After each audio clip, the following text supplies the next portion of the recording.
Hola hermanos, ¿cómo están todos? Buenas noches. Les envío un saludo. Me da mucho gusto estar con ustedes el día de hoy. Saludo a cada uno de los hermanos que ya están conectados. Me da gusto que estén preparados también, hermanos, para empezar la clase del día de hoy. Espero que tengan ya listas sus notas, sus Biblias, o lo que utilice cada uno para tomar sus anotaciones, hermanos, de la clase del día de hoy. Espero que hayan tenido una bonita semana, que todos la hayan pasado bien y que estemos preparados para nuestra clase. Voy a pedirles de favor que inclinemos nuestros rostros. De manera inmediata vamos a hacer una oración para que Dios bendiga nuestra clase de este día, hermanos. Vamos a orar. Padre nuestro que estás en los cielos, te damos las gracias, Señor, por la oportunidad que nos das de reunirnos semana a semana para poder estudiar tu palabra. Ilumina, como en cada ocasión, nuestro entendimiento, que tu Espíritu Santo nos dé la capacidad de comprender tu palabra, que el estudio sistemático de la doctrina afirme, Señor, nuestra fe, afirme nuestro deseo, Señor, de mantenernos en los caminos de tu Hijo Jesucristo. Derrama bendición en la vida de cada uno de nuestros alumnos, que todos seamos edificados con tu palabra. Perdóname y perdona los pecados de cada uno de nosotros. Te oramos a ti, Padre, en el nombre de nuestro Señor Jesucristo. Amén. Muy bien, hermanos, pues vamos a empezar. Voy a compartirles mi pantalla. Estamos estudiando la doctrina de la Iglesia. En las últimas semanas hemos estado avanzando y en la clase pasada hablamos acerca del sostenimiento de la Iglesia. Y acerca del sostenimiento de la Iglesia, dejamos establecidos algunos principios que quiero recordar de manera breve, de manera sencilla, como una especie de resumen. Y quiero reducirlo a 5 puntos. Seguramente podemos agregar más, pero me gustaría a mí recalcar únicamente 5. Hemos comentado que la iglesia se sostiene a través de diezmos y a través de ofrendas.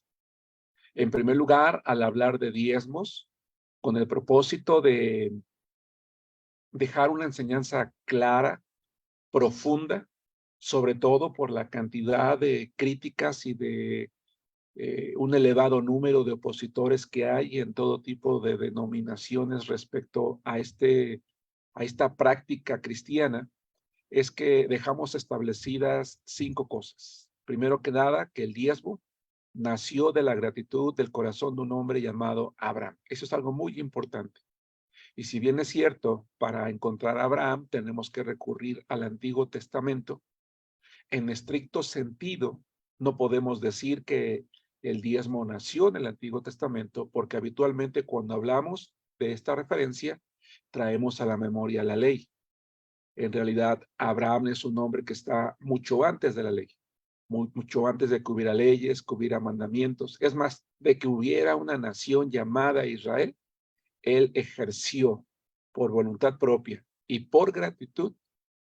Él decidió ejercer la práctica de la gratitud delante de Dios y para ello lo manifestó a través de ofrecerle los diezmos de todo lo que él había ganado. Dejamos establecido que esa misma gratitud se la enseñó a su hijo Isaac, e Isaac la enseñó a sus hijos, o bien Abraham pudo haber influenciado también a sus nietos a llevar a cabo esta práctica.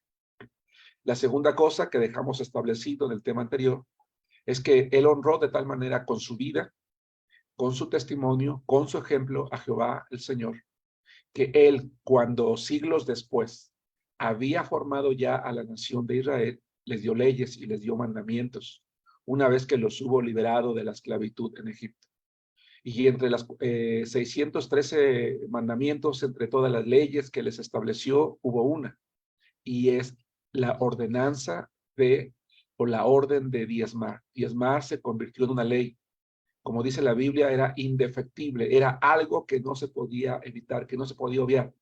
Se volvió ley con el propósito de que el pueblo fuera agradecido, que no fuera avaro, que no amara el dinero, que recordara que en realidad todo lo que se tiene proviene de las manos de Dios, que en realidad nosotros no le damos a Dios, Él nos da todo y nosotros devolvemos una pequeña parte, en este caso es el diezmo. La tercera cosa que dejamos en claro es que el diezmo es de Dios. Cuando el pueblo de Israel se presentaba, por lo menos en 3 ocasiones, nunca con las manos vacías, delante de Jehová, él llevaba el diezmo pertenecía a Dios, pasaba a ser propiedad de él. Dado que Dios es alguien que no utiliza el dinero, él tenía un propósito al establecer ese diezmo como ley, porque así como Abraham en gratitud lo da a un sacerdote, en este caso a Melquisedec, un hombre cuyo sacerdocio está reconocido por Dios, a quien se le denomina el Dios Altísimo. Ese Dios Altísimo establece sacerdotes, aparta una tribu completa compuesta por miles, por cientos de miles de levitas, que no van a tener un trabajo secular, como lo llamaríamos nosotros el día de hoy, cuya vida va a estar destinada única y exclusivamente a servirle en el tabernáculo, dado que ellos no podían arar el campo, que de hecho no poseían una tierra en particular, sino que estaban dispersos en toda Palestina. Sin embargo, podían casarse, podían tener una familia, y al estar ejerciendo un ministerio de servicio al 100% a Dios, ¿cómo iban a vivir ellos? ¿Cómo iban a sostener a sus familias? Dios determinó usar sus diezmos para sostener a sus siervos, es decir, a cada uno de los hombres que habían consagrado su vida, en este caso, una tribu en particular. Cuando llegamos al Nuevo Testamento, nos planteamos la pregunta de si diezmar es una práctica que deberíamos de mantener y que si había una enseñanza al respecto. Vimos con toda claridad que Jesucristo, que en la época de Jesús el diezmo se practicaba, pero que había un problema. Los fariseos, los judíos de su tiempo creían que por diezmar podían vivir una vida eh, inadecuada, incorrecta ante los ojos de Dios. Dios reprende a los fariseos y les dice que era necesario no olvidarse de una vida recta, de una vida exacta, santa. Era importante hacer lo que estaban haciendo, que era diezmar, pero sin dejar de hacer aquello que mandaba la ley, que era vivir una vida agradable delante de su presencia. Él mismo, cuando envió a sus discípulos de 2 en 2, los enseñó a ser sostenidos bajo principios del Antiguo Testamento, de la misma manera en la que los sacerdotes eran sostenidos. Cuando estaba formada la iglesia, Jesús ha regresado a su gloria y las iglesias empiezan a multiplicarse. Nos vamos a dar cuenta que el apóstol Pablo, que las iglesias nuevo testamentarias son instruidas a sostener a los varones que son llamados por Dios al ministerio, de la misma manera que en el Antiguo Testamento se sostenía a aquellas familias levitas con los diezmos. Es interesante darnos cuenta que el mismo principio es practicado por las iglesias nuevo testamentarias, que incluso hay un momento en el que el apóstol Pablo, poniéndose como ejemplo, escribiendo a la iglesia de los Corintios, les dice que si ellos no tienen derecho a ser sostenidos, y de nuevo trae como referencia lo que se hacía en el Antiguo Testamento, lo mismo que cuando instruye a Timoteo, para que él a su vez lo instruya a las iglesias. Dejamos en claro entonces que aquella práctica que nació de la gratitud en el corazón de un hombre llamado Abraham y que se prolongó a través del tiempo hasta convertirse en ley, es algo que definitivamente no ha cambiado, no hay un mandato para detenerlo, al contrario, sí hay una enseñanza. Terminamos leyendo el libro de Hebreos y nos dimos cuenta que todavía en ese tiempo en las iglesias se acostumbraba a recibir ese diezmo y por lo tanto la práctica se perpetuó como un mandamiento que nosotros también debemos de practicar y debemos de obedecer, y por lo tanto aprendimos que los diezmos, que el uso es exclusivo para el sostenimiento del pastor. Y de allí surge una pregunta entonces ahora. Bueno, ¿qué pasa si yo hoy en día estoy diezmando? Cuando yo estoy diezmando, yo estoy obedeciendo a Dios. Cuando yo obedezco a Dios, Él bendice, porque su palabra dice que cuando sus hijos estamos dispuestos a obedecer sus mandamientos, Él invariablemente va a traer bendición a la vida de aquellos que le honramos. Cuando no diezmo, una hermana preguntaba, oiga, pastor, cuando no diezmamos, entonces podemos entender que estamos robando a Dios. Sí, porque estamos dejando de dar algo que le pertenece a Él. De hecho, sin entrar en mayor detalle, porque tampoco fue mi intención hacer énfasis en ello, llegamos a Malaquías, un libro muy contundente, muy fuerte, en el cual hay una reprensión de parte de Jehová el Señor a su pueblo, precisamente en ese sentido, de que le estaban robando a Dios lo que le pertenecía. Y cuando diezmo, entonces, estoy cumpliendo con el mismo principio de cubrir las necesidades de los siervos de Dios. Y decíamos entonces que en la actualidad ocurre algo que a lo mejor una necesidad o necesidades adicionales que a lo mejor no se suscitaban en la época antiguo testamentaria, como era el sostenimiento de algunas cosas adicionales, en este caso a los levitas. De tal manera que hoy nos preguntamos si los diezmos, su uso exclusivo es el sostenimiento de los pastores, entonces, ¿cómo pagamos el sostenimiento del funcionamiento de nuestros templos? Hay quien renta, por ejemplo, quien no tiene un templo propio y que renta un lugar. ¿Cómo se paga esa renta?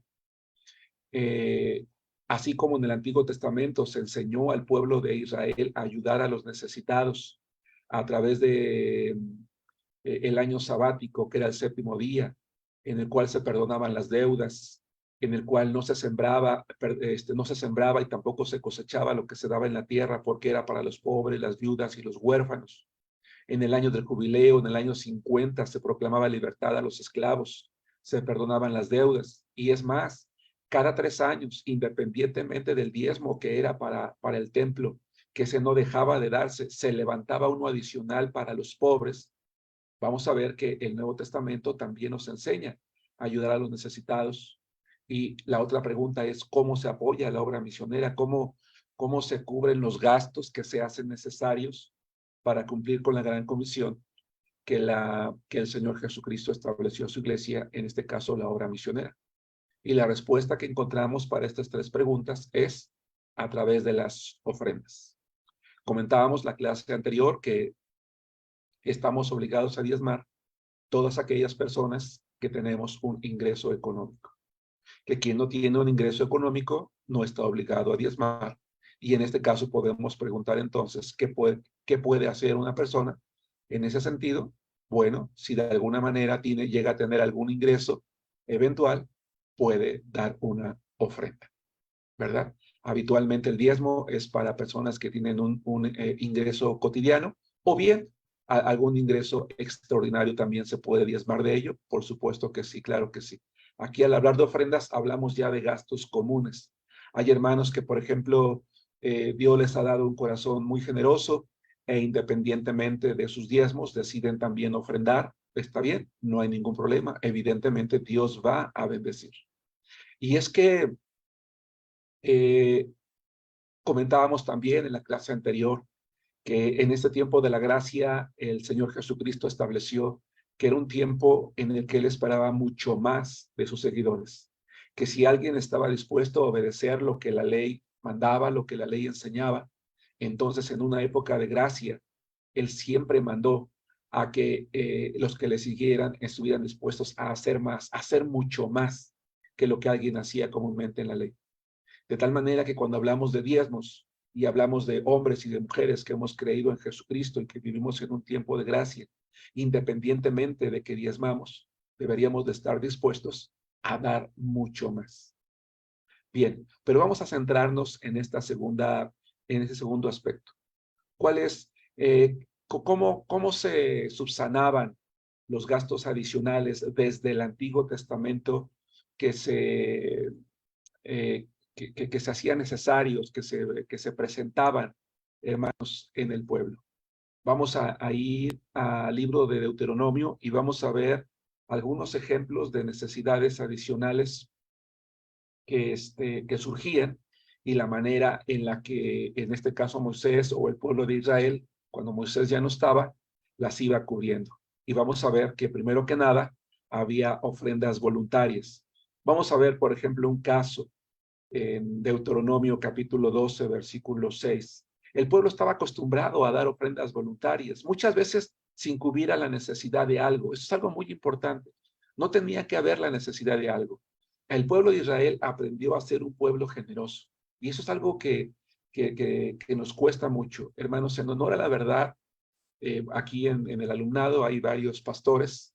No sé si están de acuerdo conmigo, pero en la mayoría de los casos, en la mayoría de las iglesias, uno de los mayores problemas que llegamos a tener los nuevos creyentes es ese precisamente, que nos cuesta el acostumbrarnos a dar, nos cuesta mucho, mucho.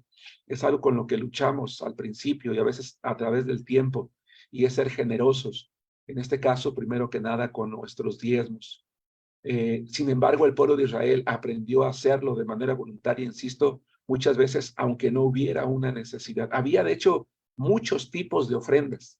Yo solamente quiero hacer una referencia en Deuteronomio capítulo 12, versículo 6, donde la palabra de Dios dice, y allí llevaréis vuestros holocaustos, vuestros sacrificios, vuestros diezmos y la ofrenda elevada de vuestras manos, vuestros votos, vuestras ofrendas voluntarias y las primicias de vuestras vacas y de vuestras ovejas.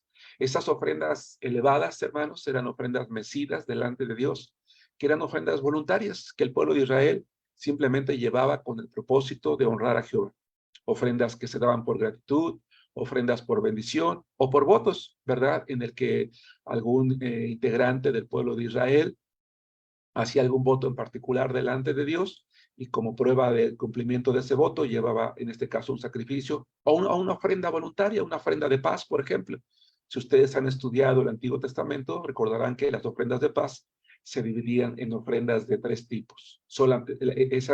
Entre esos tres tipos, la única que era obligatoria era la que procedía de un voto, pero normalmente eran ofrendas simplemente por gratitudes o simplemente porque Dios les había bendecido, habían cumplido ya con sus diezmos y sin embargo querían llevar una ofrenda voluntaria delante de Dios.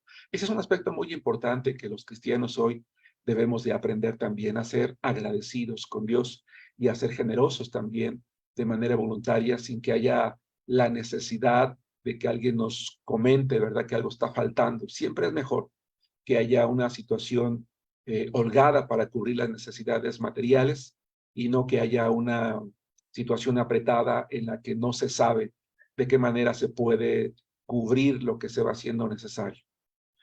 Vamos a ver un ejemplo más allá en Éxodo capítulo 35. A mí me interesa mucho este caso, les voy a decir por qué. Porque cuando Jehová el Señor le ordena a Moisés que levante el tabernáculo, él decide hacer una cosa por mandato de Dios. Dice Éxodo capítulo 35, versículos 4 y versículo 5 lo siguiente. Dice, y habló Moisés a toda la congregación de los hijos de Israel diciendo, esto es lo que Jehová ha mandado.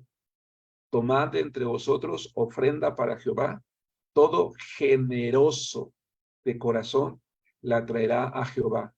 Oro, plata, bronce. Y quiero que pensemos en lo siguiente, hermanos, en la realidad de lo que voy a comentarles en un momento más.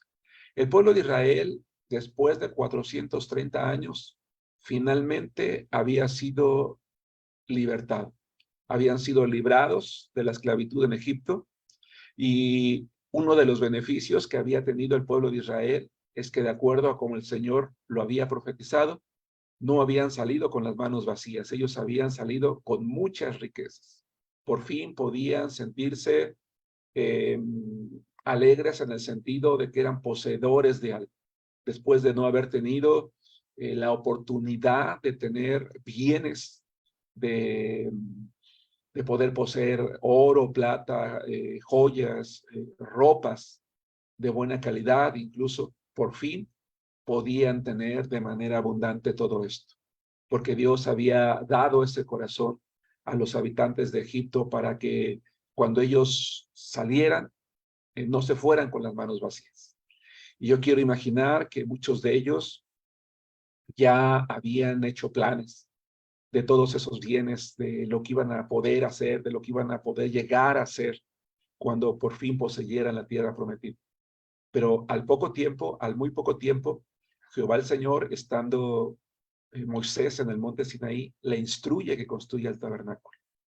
Y si bien es cierto, hermanos, el tabernáculo era pues una carpa, vamos a llamarle aparentemente sencilla, no lo era, puesto que los planos y las instrucciones y el material eh, eh, incluía grandes cantidades o una importante cantidad de oro, de plata, de bronce, de telas, de pieles, de lino. Y dice la palabra de Dios que Dios le ordena a Moisés que el pueblo de Israel dé una ofrenda voluntaria para poder construir este tabernáculo bajo los parámetros establecidos por Jehová. Y me llama la atención que habla de una ofrenda en la que no simplemente les dice, bueno, pues den una ofrenda como ustedes gusten, ¿verdad? Cada quien traiga su ofrenda y lo que ustedes traigan está bien. Y si bien es cierto, así fue, lo que cada quien traía está bien, el énfasis que da el versículo 5 es muy importante. Dice, para que todo generoso de corazón traiga su ofrenda. Dios esperaba que hubiera generosidad, que hubiera una ofrenda abundante en la que Moisés no tuviera que preocuparse y ahora de dónde vamos a sacar más oro, de dónde vamos a sacar más piel, de dónde vamos a sacar más plata, más bronce, cómo le vamos a hacer, no, que él tuviera tranquilidad de que podía tener lo suficiente.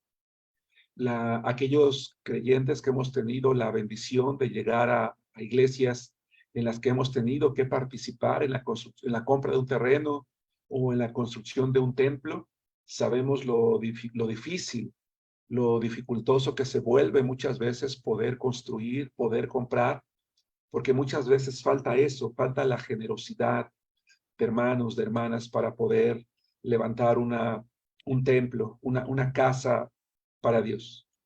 Quiero comentar lo siguiente. Si bien es cierto, la prioridad de la iglesia es ir y hacer discípulos, es predicar de Cristo, es ganar almas para Cristo, vivimos tiempos en los que se hace necesario un templo, comprar un terreno, la construcción de un lugar adecuado en el que la iglesia se pueda congregar. Y si bien es cierto, tampoco fuimos mandados a construir templos suntuosos, tenemos que quitarnos de la idea de que los templos deben de ser lugares pues descuidados. Es decir, más allá del tamaño que tienen las instalaciones que ocupan las iglesias, hermanos, debemos de procurar que nuestros templos sean lugares bonitos, lugares bien pintados, lugares limpios, lugares cómodos, por qué no decirlo, en el sentido de que haya sillas suficientes, que esté pintado. Puede ser un lugar sencillo, a lo mejor humilde de lámina o suntuoso, tal vez, si la economía lo permite. Pero el punto es, debemos de aprender a preocuparnos más por la casa de Dios. Yo he conocido personas no creyentes, en más de una ocasión me han hecho la pregunta siguiente y me dicen, ¿por qué la mayoría de las iglesias cristianas son lugares muy feitos, muy descuidados, muy despintados, mucha humedad, muy chiquitos, muy desarreglados? Insisto, más de una persona me ha hecho esa observación. Y lamentablemente, a lo mejor no es el caso en todos los casos, pero quiero que nos demos cuenta, hermanos, que el tabernáculo no era una construcción cualquiera. Si bien es cierto, era una carpa, no era una simple carpa. Requería un trabajo muy elaborado. Era algo que realmente resaltaba en medio del desierto y por dentro, hermanos, era algo espectacular. Insisto, no somos llamados ni mandados a construir cosas espectaculares, pero sí a ser generosos cuando se trate de la necesidad de comprar un terreno o de construir un templo. Pero el punto es, ¿cómo se pueden sufragar esos gastos? A través de ofrendas especiales, que pueden ser adicionales incluso a las ofrendas que son comunes para pagar la luz, para pagar el predio, para pagar el agua, para pagar la renta, para comprar el material de escuela dominical y todo aquello que tiene que ver con el funcionamiento del templo. Puede ser eso una ofrenda adicional, que puede ser voluntaria, que puede ser una cantidad determinada por familia. Eso ya es algo que la iglesia local elige. Pero estamos hablando de aquello que no tiene que ser extraído de los diezmos. Muchas veces los pastores sufrimos mucho o sufren mucho cuando dependemos de los ingresos de la iglesia, porque se toma de los diezmos para cubrir todas esas necesidades y la iglesia se acostumbra a no hacerse responsable de todo lo adicional que hay. Cuando llegamos a David, por ejemplo, a la época de David, que es un caso, cuando él tiene en su corazón, ustedes recuerdan, traigo a la memoria que él tiene el anhelo, cuando ya el pueblo ya está establecido, él se pone a pensar y dice, yo me he construido pues una casa adecuada para mí, para mi familia, y la casa de Dios todavía pues es un tabernáculo, sigue siendo una tienda, y él se propone en su corazón construir un templo. La historia la conocemos, dado que él había derramado mucha sangre, él había sido un hombre de guerra, se le informa que él no iba a poder levantar esa construcción, pero que sí lo iba a poder hacer uno de sus hijos. Y sin embargo, él se propone guardar una cantidad importante de bienes para poder en su momento dado levantar ese templo. Y cuando eso ocurre en la época de Salomón, se levanta también una muy buena ofrenda con ese propósito. Vamos a ir a Primero de Crónicas, capítulo 29, versículos 2, 5 y 6. David preparó una ofrenda abundante para que Salomón construyera el templo, pero no solamente eso, él invitó al pueblo a hacer lo mismo. Él sabía que el pueblo era un pueblo que había aprendido a ser generoso con Dios y lo enseña de esa manera. Porque les voy a decir una cosa, hermanos, el rey David tenía lo suficiente para poder construir, para poder dar todo lo que el templo necesitaba, y en su momento Salomón tuvo tanto esplendor, mucho más, por lo menos en cuestión de oro y plata, que su propio padre, y con eso era suficiente, pero él invitó al pueblo porque él estaba consciente de lo importante que era que la nación que era beneficiada con el servicio del templo apoyara también.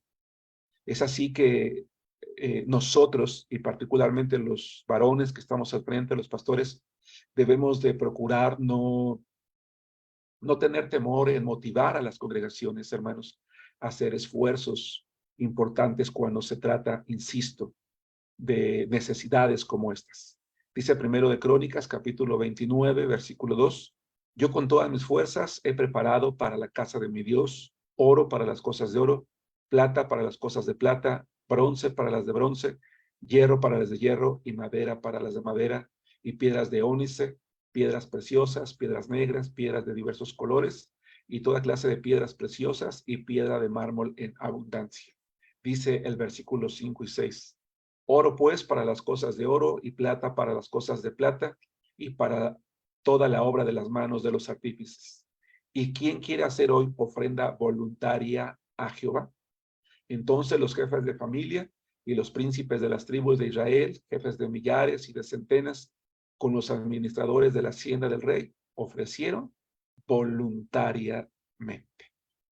Llegamos al Nuevo Testamento y nos vamos a dar cuenta que en la época del Nuevo Testamento, hermanos, está ocurriendo algo que se estableció como costumbre en el Antiguo Testamento. Se sabía que el templo requería mantenimiento y que para ese mantenimiento se requería una ofrenda cotidiana. El pueblo de Israel aprendió esto y colocaban, hermanos, en la entrada del templo una cajita, una especie de urna de madera, en la cual todos los que llegaban al templo depositaban allí ofrendas, cuyo uso exclusivo fue precisamente para eso.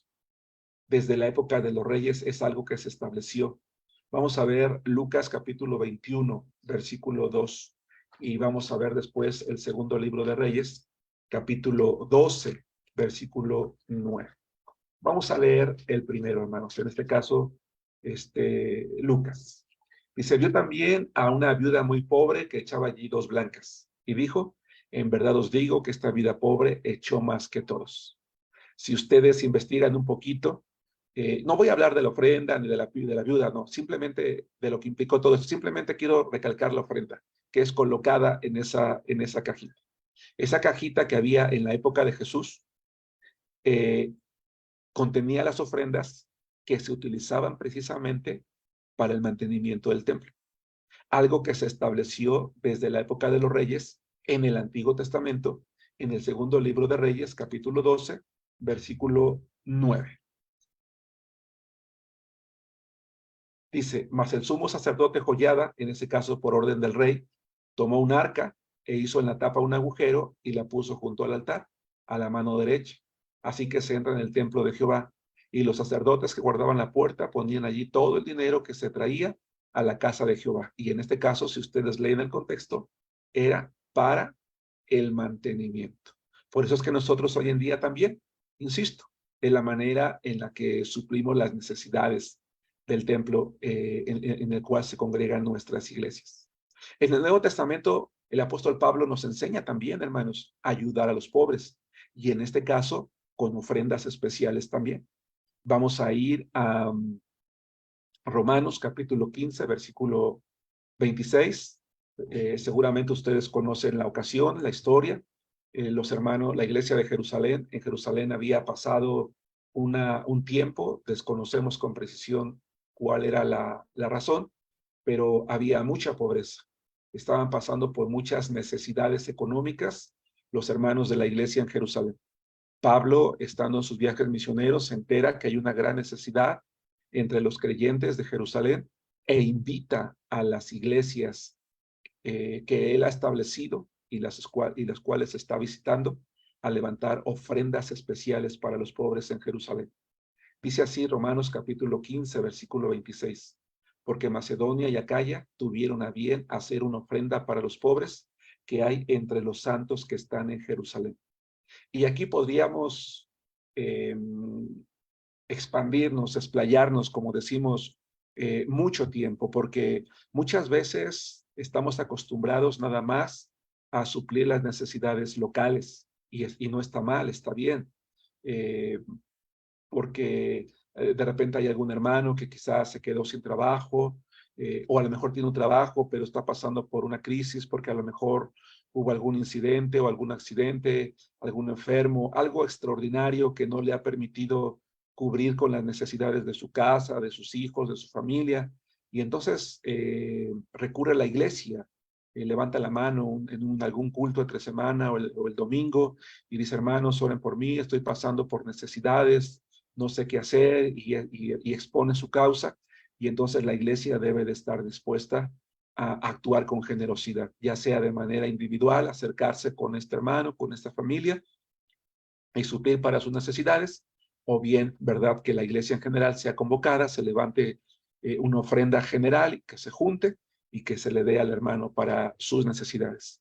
Pero algo que resalta aquí que me llama la atención, que creo yo no estamos muy acostumbrados, es que nosotros a las iglesias que han salido de nuestro mismo trabajo misionero o que hemos salido del mismo trabajo misionero con los cuales compartimos la doctrina, coloquialmente les llamamos iglesias del compañerismo, no sé cómo les llaman ustedes a las iglesias con las que tienen este tipo de relación, pero no estamos muy acostumbrados a que cuando sabemos que hay alguna familia o particularmente una iglesia, porque puede darse el caso, pienso por ejemplo en la época de pandemia, en la que pues hubo situaciones de verdad muy complicadas, muy extremas, en las que se perdieron muchos hermanos, muchas familias perdieron sus trabajos, muchos negocios cerraron, muchos hermanos a lo mejor trabajaban medio tiempo, recibían medio salario, y de verdad fueron situaciones complicadas.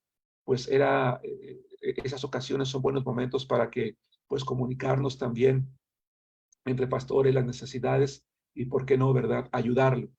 Hemos llegado a saber, por ejemplo, de pastores que han pasado por necesidades, operaciones o familias, y cuando somos informados, pues entonces mandamos alguna ofrenda especial. A lo mejor es un hermano que nosotros no conocemos, que no es de nuestra iglesia local, pero es un hermano, ¿verdad?, de nuestra fe, y entonces enviamos una ofrenda porque debemos de aprender a hacerlo de esa manera. Y cuando se habla de personas pobres, no tenemos que sentirnos aludidos, porque muchas veces, hermanos, una de las razones por las cuales hay hermanos en nuestras congregaciones que sufren mucho cuando tienen carencias económicas es que dicen, es que ¿cómo voy a pedir ayuda en la iglesia si yo no soy pobre? A lo mejor tu situación económica, tu posición económica normal, pues no es de pobreza o de pobreza extrema, pero aquí cuando se habla de pobres, se habla de personas que no estaban en la pobreza extrema, que no eran personas pobres, simplemente estaban pasando por un momento de necesidad. La situación los llevó a estar en una situación de necesidad y de allí que está bien utilizada la palabra pobreza. Entonces, no tengamos ninguna pena, ningún temor, ninguna vergüenza de ser algún día de exponer la necesidad de esta naturaleza, pero más aún, no perdamos la bendición, no perdamos nunca, hermanos, la bendición de participar en dar a los hermanos cuando tienen alguna necesidad. Este tipo de ofrendas, en este tipo de ofrendas hay algunos principios y el principio más importante es que son de acuerdo a cómo prosperamos o de acuerdo a cómo lo proponemos en nuestro corazón. Por ejemplo, vamos a ir a 1 Corintios capítulo 16, versículo 2. Primera de Corintios capítulo 16, versículo 2. Y vamos a ver este verso interesante. Y digo interesante porque es un verso que tomado de fuera de contexto, es utilizado para hablar, para usarlo para el sostenimiento como tal de todas las necesidades de la iglesia. Vamos a buscar este pasaje si me interesa. Y bueno, obviamente espero que estén leyendo todos los demás. Doy normalmente tiempo suficiente para que cada quien encuentre los pasajes bíblicos que aludimos, que mencionamos aquí. Dice 1 Corintios capítulo 16, versículo 2. Cada primer día de la semana, cada uno de ustedes ponga aparte algo según haya prosperado, guardándolo para que cuando yo llegue no se recojan entonces ofrendas. Es la misma ofrenda de la que estábamos hablando en Romanos capítulo 15, versículo 26. Pablo simplemente le está enviando un recordatorio a la iglesia de Corinto, que es una ofrenda que se debe de recoger según la voluntad de cada uno, según cada uno haya prosperado. Y le dice que estén preparados, que estén listos. ¿Qué pensamiento debe de haber en nuestra cabecita en este tipo de ofrendas? ¿Qué está buscando Dios cuando tenemos la bendición de participar en las necesidades de los santos de la iglesia? Dice en segunda a los Corintios capítulo 8, versículo 13. Versículo 12 dice, porque si primero hay la voluntad dispuesta, será acepta según lo que uno tiene, no según lo que no tiene. Es decir, si yo soy una persona que no tengo un ingreso económico, no estoy obligado a diezmar. Si soy una persona que alguien está pasando por necesidad, hay una ofrenda especial para el templo, alguna ofrenda necesidad para la construcción, alguna necesidad para algún hermano en necesidad y no tengo, pues no debo de sentirme mal por no dar, porque esto es según lo que uno tiene, no lo que no tiene, no hay ningún problema. A lo que voy es lo que dice el versículo 13 y 14, porque no digo esto para que haya para otros holgura y para otros estrechez, sino para que en este tiempo, con igualdad, la abundancia de ustedes, la abundancia vuestra, supla la escasez de ellos, para que también la abundancia de ellos supla la necesidad vuestra, para que haya igualdad. Desde el Antiguo Testamento, yo comentaba en la clase pasada, el propósito de Dios es que no hubiera que no hubiera pobres en su pueblo, en su nación. Que el pueblo de Israel aprendiera a ayudarse unos a otros. Si bien es cierto, algunos prosperaban más económicamente y otros menos, el que prosperaba más debería de estar dispuesto a apoyar en necesidad a sus hermanos, porque Dios buscaba siempre que hubiera igualdad. Y en la iglesia debe de ocurrir exactamente lo mismo. Pablo está motivando a las congregaciones, dice, ahorita tú tienes, aquel no tiene. Si tú le das de lo que tú tienes, entonces los dos van a tener. Tú tienes para comer, él tiene para comer.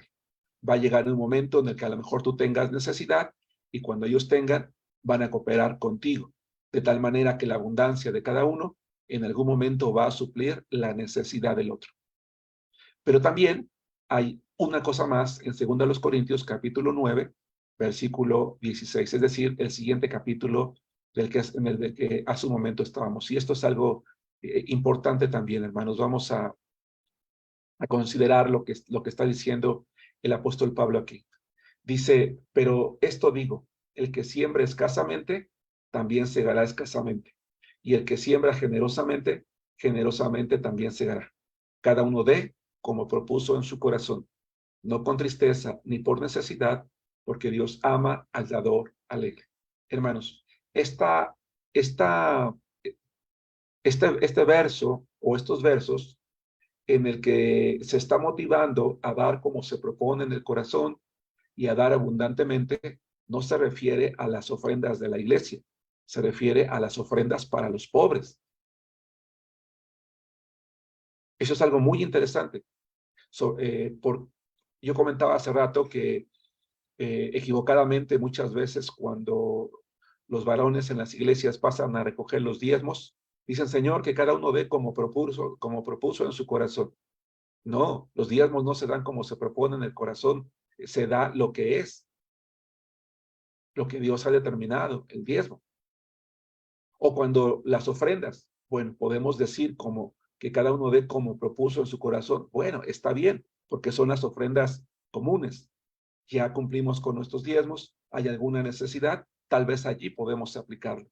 Pero básicamente aquí, este verso es un verso que Pablo aplica cuando se trata de las ofrendas para los pobres. Muy bien. En resumidas cuentas, hermanos, ¿cómo se sostiene una iglesia? Una iglesia sostiene a sus pastores a través de los diezmos y sostiene las necesidades que emanan del funcionamiento de las actividades propias, llámese luz, renta, agua, predio, terrenos, construcción, obra misionera, a través de las ofrendas. En el caso de nuestra iglesia, hermanos, levantamos dos tipos de ofrendas. Las ofrendas comunes para las necesidades del templo y ofrendas misioneras. En nuestro caso, nosotros tenemos cada año, dedicamos el mes de octubre, lo denominamos el mes de las misiones, porque durante los 4 o 5 domingos que tiene habitualmente el mes de octubre, dependiendo del año, los 5 domingos predico exclusivamente temas misioneros en las que exhorto a la congregación a pensar en la obra misionera, llamados a las misiones, llamados al ministerio, y renovamos, hacemos un compromiso, pasamos unos papelitos en los que cada miembro de la iglesia anota una cantidad que se compromete a dar, ya sea de manera semanal, quincenal o mensual, exclusivamente para la ofrenda, para la obra misionera. De tal manera que cuando el hermano varón que pasa a recoger los diezmos y ofrendas, pasa primero, allí se echan los sobres y las ofrendas comunes, y después pasa otro varón a recoger exclusivamente esa ofrenda misionera que nosotros nos comprometimos a dar periódicamente. Y como el nombre lo dice, eso se dedica exclusivamente para cubrir las necesidades. En nuestro caso, actualmente estamos trabajando en 4 lugares distintos de manera conjunta con otras iglesias de nuestro compañerismo, y esas ofrendas se ocupan para eso. Nunca o procuramos, ¿verdad?, guardar esa situación, y cotidianamente se le está recordando a la iglesia, porque esta enseñanza que yo se las estoy dando ahorita, en algún momento dado la he dado también a la iglesia. Entonces la iglesia sabe que se están recogiendo los diezmos para el sostenimiento del pastor, y que también se están recogiendo las ofrendas para el sostenimiento de la casa de Dios y para la obra misionera. Muy bien. ¿Alguna duda, alguna pregunta, algún comentario? Hermanos, abran sus micrófonos o escriban en el chat sus dudas. Hasta aquí vamos bien, me estoy explicando con claridad. ¿Hay alguna duda del tema anterior o del tema que estamos desarrollando ahorita? Con su permiso me traje mi tacita de café, hermanos. ¿Alguna duda, alguna pregunta? ¿Sí ha quedado claro hasta aquí? Hablar de dinero, hermanos, en la iglesia es hablar de un tema, lamentablemente, algunas veces escabroso. Hay algunos pastores que prefieren invitar a otros pastores para que sus congregaciones les hablen de esto, pero yo siempre he creído que lo más importante, que es importante que sea el propio pastor el que hable a su iglesia de esto, puesto que él conoce a su iglesia, y quién mejor que motive a su congregación que pues el propio pastor, ¿verdad? Bien, ¿alguna duda, algún comentario sobre este tema? Insisto, me estoy explicando con claridad. Sí, pastor, todo claro. Perfecto. Bien, creo que tanto en las dos redes sociales en las que estamos transmitiendo, no veo que haya preguntas, pero si más adelante todavía hay alguna pregunta, con toda confianza, plantéenla, hermanos, para poder responder. Bien, vamos a entrar entonces a un nuevo tema. Vamos a desarrollar un tema distinto. Terminamos con esto, el tema del sostenimiento de la iglesia. Vamos a pasar al tema número 9, un tema que nos va a llevar prácticamente toda la clase del día de hoy. Vamos a hablar acerca de los oficiales de la iglesia. En la iglesia, bíblicamente, hay solamente dos oficiales hoy reconocidos, que son pastores y diáconos. El día de hoy, únicamente vamos a hablar de pastores.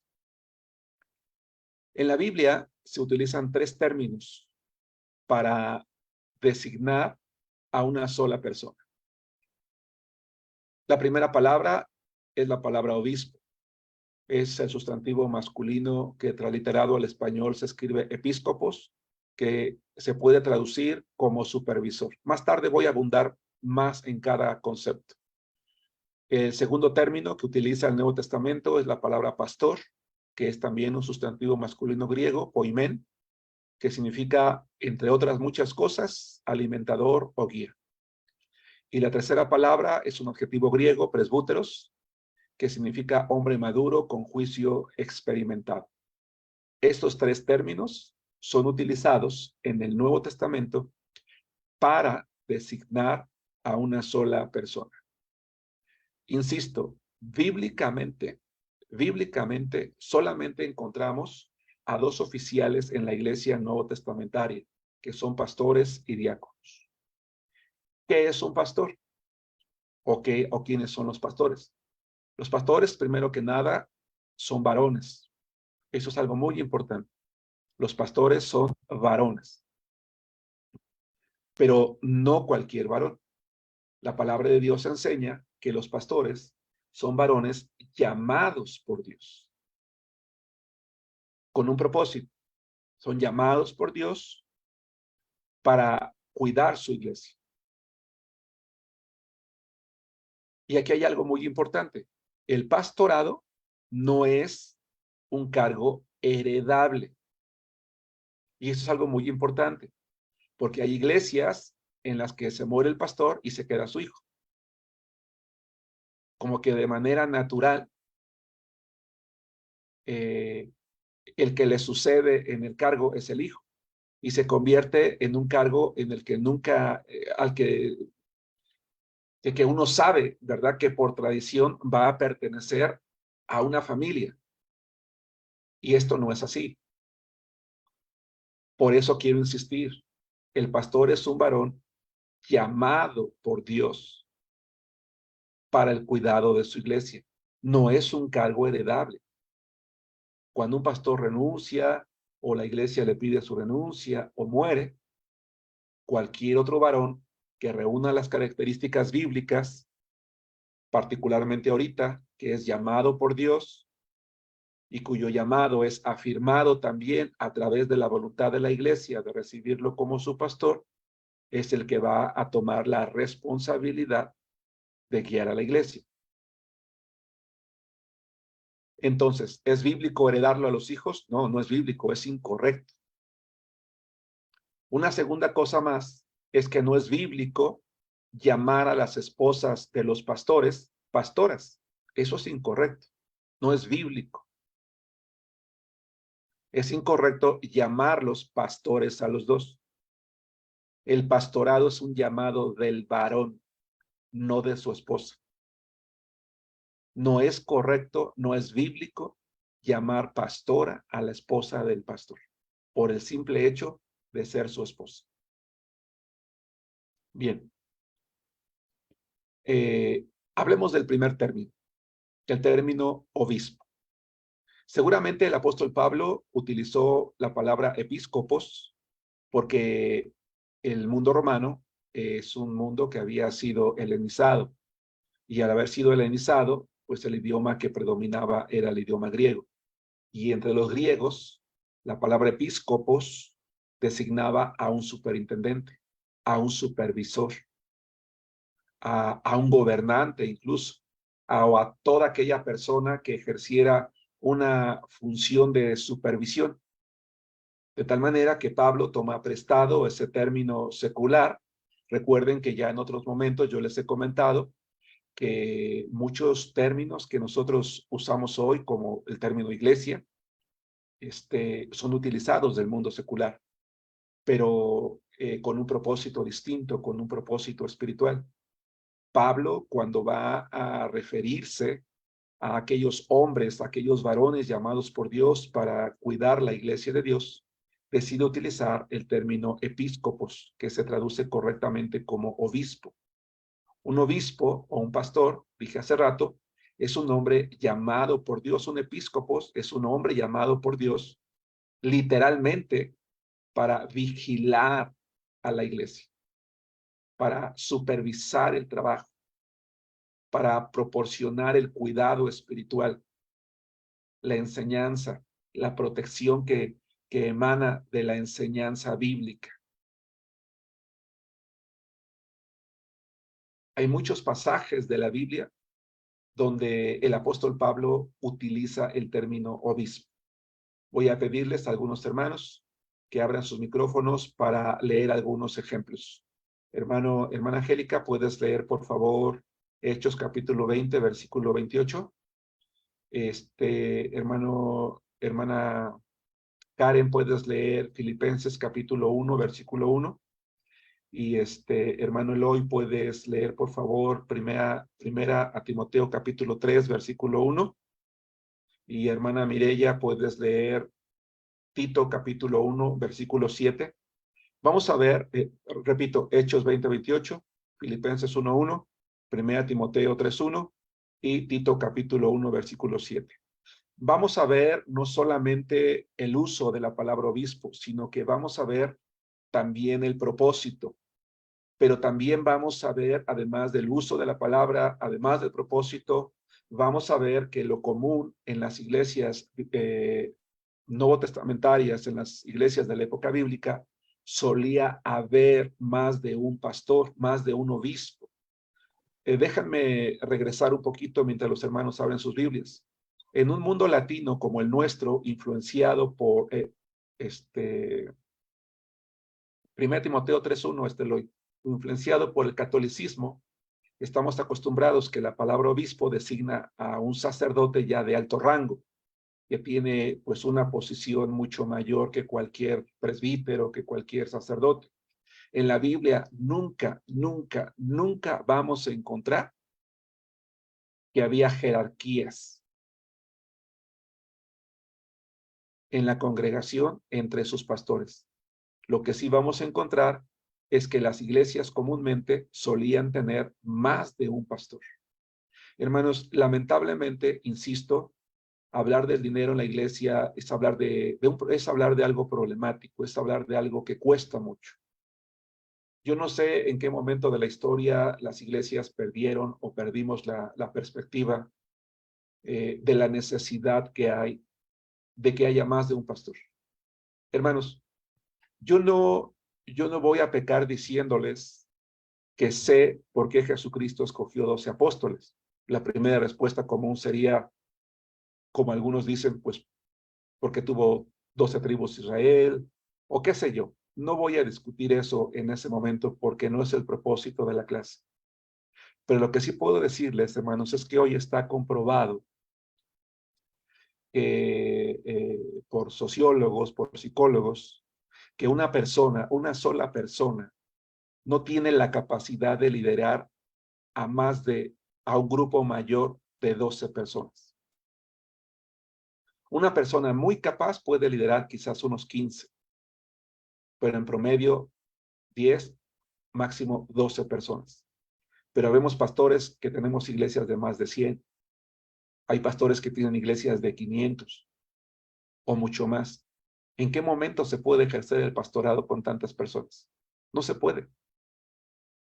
Definitivamente no se puede. No puedes tener en la cabeza tantas situaciones que muchas veces ocurren en la congregación o atender a veces tantas necesidades. Por eso es que vamos a ver que en las iglesias novotestamentarias había una multitud de ellos. Y también vamos a aprender en esta clase que cuando había multitud de ellos, probablemente había alguno que hacía la función, que nosotros podíamos denominar como pastor principal, y que ese pastor principal llegaba a tener incluso una doble paga. Pero vamos a ir poco a poquito. ¿A quién le tocó Hechos 20:28? Amén. Angélica. Adelante, Angélica.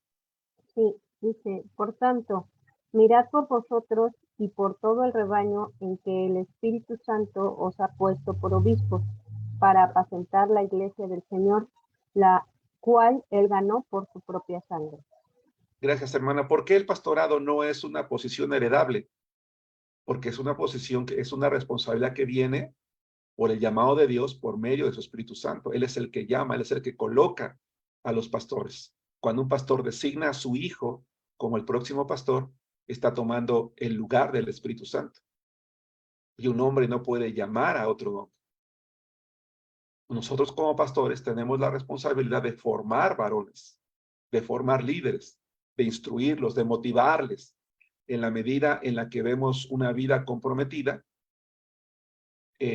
a hacer más por Dios, y en la medida en que están haciendo más por Dios, Dios va colocando la carga en su mente y en su corazón. Más tarde vamos a hacer énfasis otra vez en esto y aceptan el llamado. Él utiliza la palabra obispos, el término apacentar, que más tarde voy a comentarlo, dice, para cuidar el rebaño, para cuidar a la iglesia, que es una manera de referirse a la congregación. Más adelante voy a hacer énfasis en esto. Filipenses 1:1, ¿quién lo va a leer si me hacen favor? Sí, dice Pablo y Timoteo, siervos de Jesucristo, a todos los santos en Cristo Jesús que están en Filipos, con los obispos y diáconos. Y diáconos. Ahí está otra vez una multitud de obispos, la palabra plural. Había varios también en Filipos, y por supuesto también respectivamente sus diáconos. 1 Timoteo 3:1.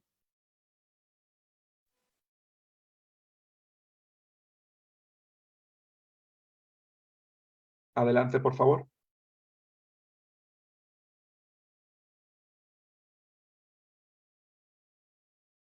Lo voy a leer, dice así, palabra fiel. Yo lo puedo leer, pastor.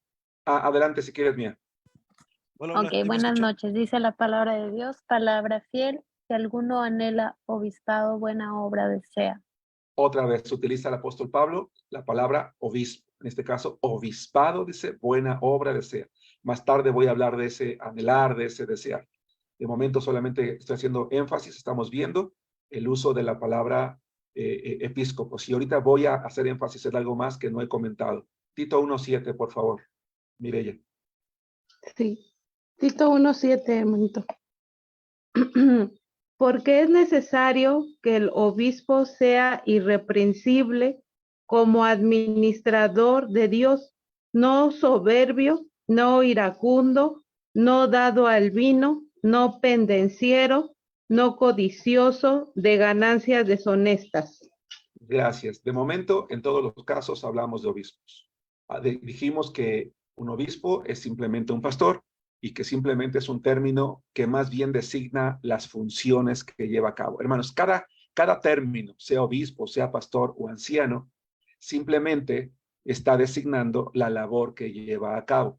Y este término es importante, porque si el pastor hace la función de obispo, es decir, de supervisor, tenemos que entender entonces, como miembros de las iglesias, que no podemos esperar que el pastor lo haga todo y esté en todo. Un pastor, un buen pastor, se ha preocupado por preparar hermanos en la iglesia, llámese mujeres, llámese hombres, porque hay funciones que deben de ser exclusivamente de los varones, pero hay funciones que también las damas pueden hacer, como a lo mejor maestras de escuela dominical. De momento no me voy a meter en eso, pero el punto es preparar hermanos a efecto de que lleven a cabo el trabajo. De tal manera que a lo mejor hay un grupo de hermanos que discipula, hay un grupo de hermanos que da las clases de escuela dominical, hay algún grupo de hermanos que predican en el púlpito, hay un grupo de hermanos que visitan, hay un grupo de hermanos que evangelizan, hay un grupo de hermanos que van a las distintas misiones, hay un grupo de hermanos que se dedican al mantenimiento. ¿Y cuál es la función del pastor? Supervisar todo ese trabajo. Habitualmente, se cree que el pastor debe de hacer todo eso. Es el que cambia los focos, es el que cambia la luz, es el que arregla los baños, es el que tira la basura, es el que da la escuela dominical, es el que visita, es el que enseña, es el que discipula, es todólogo, y no es así. Es más, está mal visto si un pastor un día no enseña, no va a un día de evangelismo, no va a una misión, decimos, ¿y por qué no está el pastor? Y lo primero que decimos, ¿y dónde está el pastor?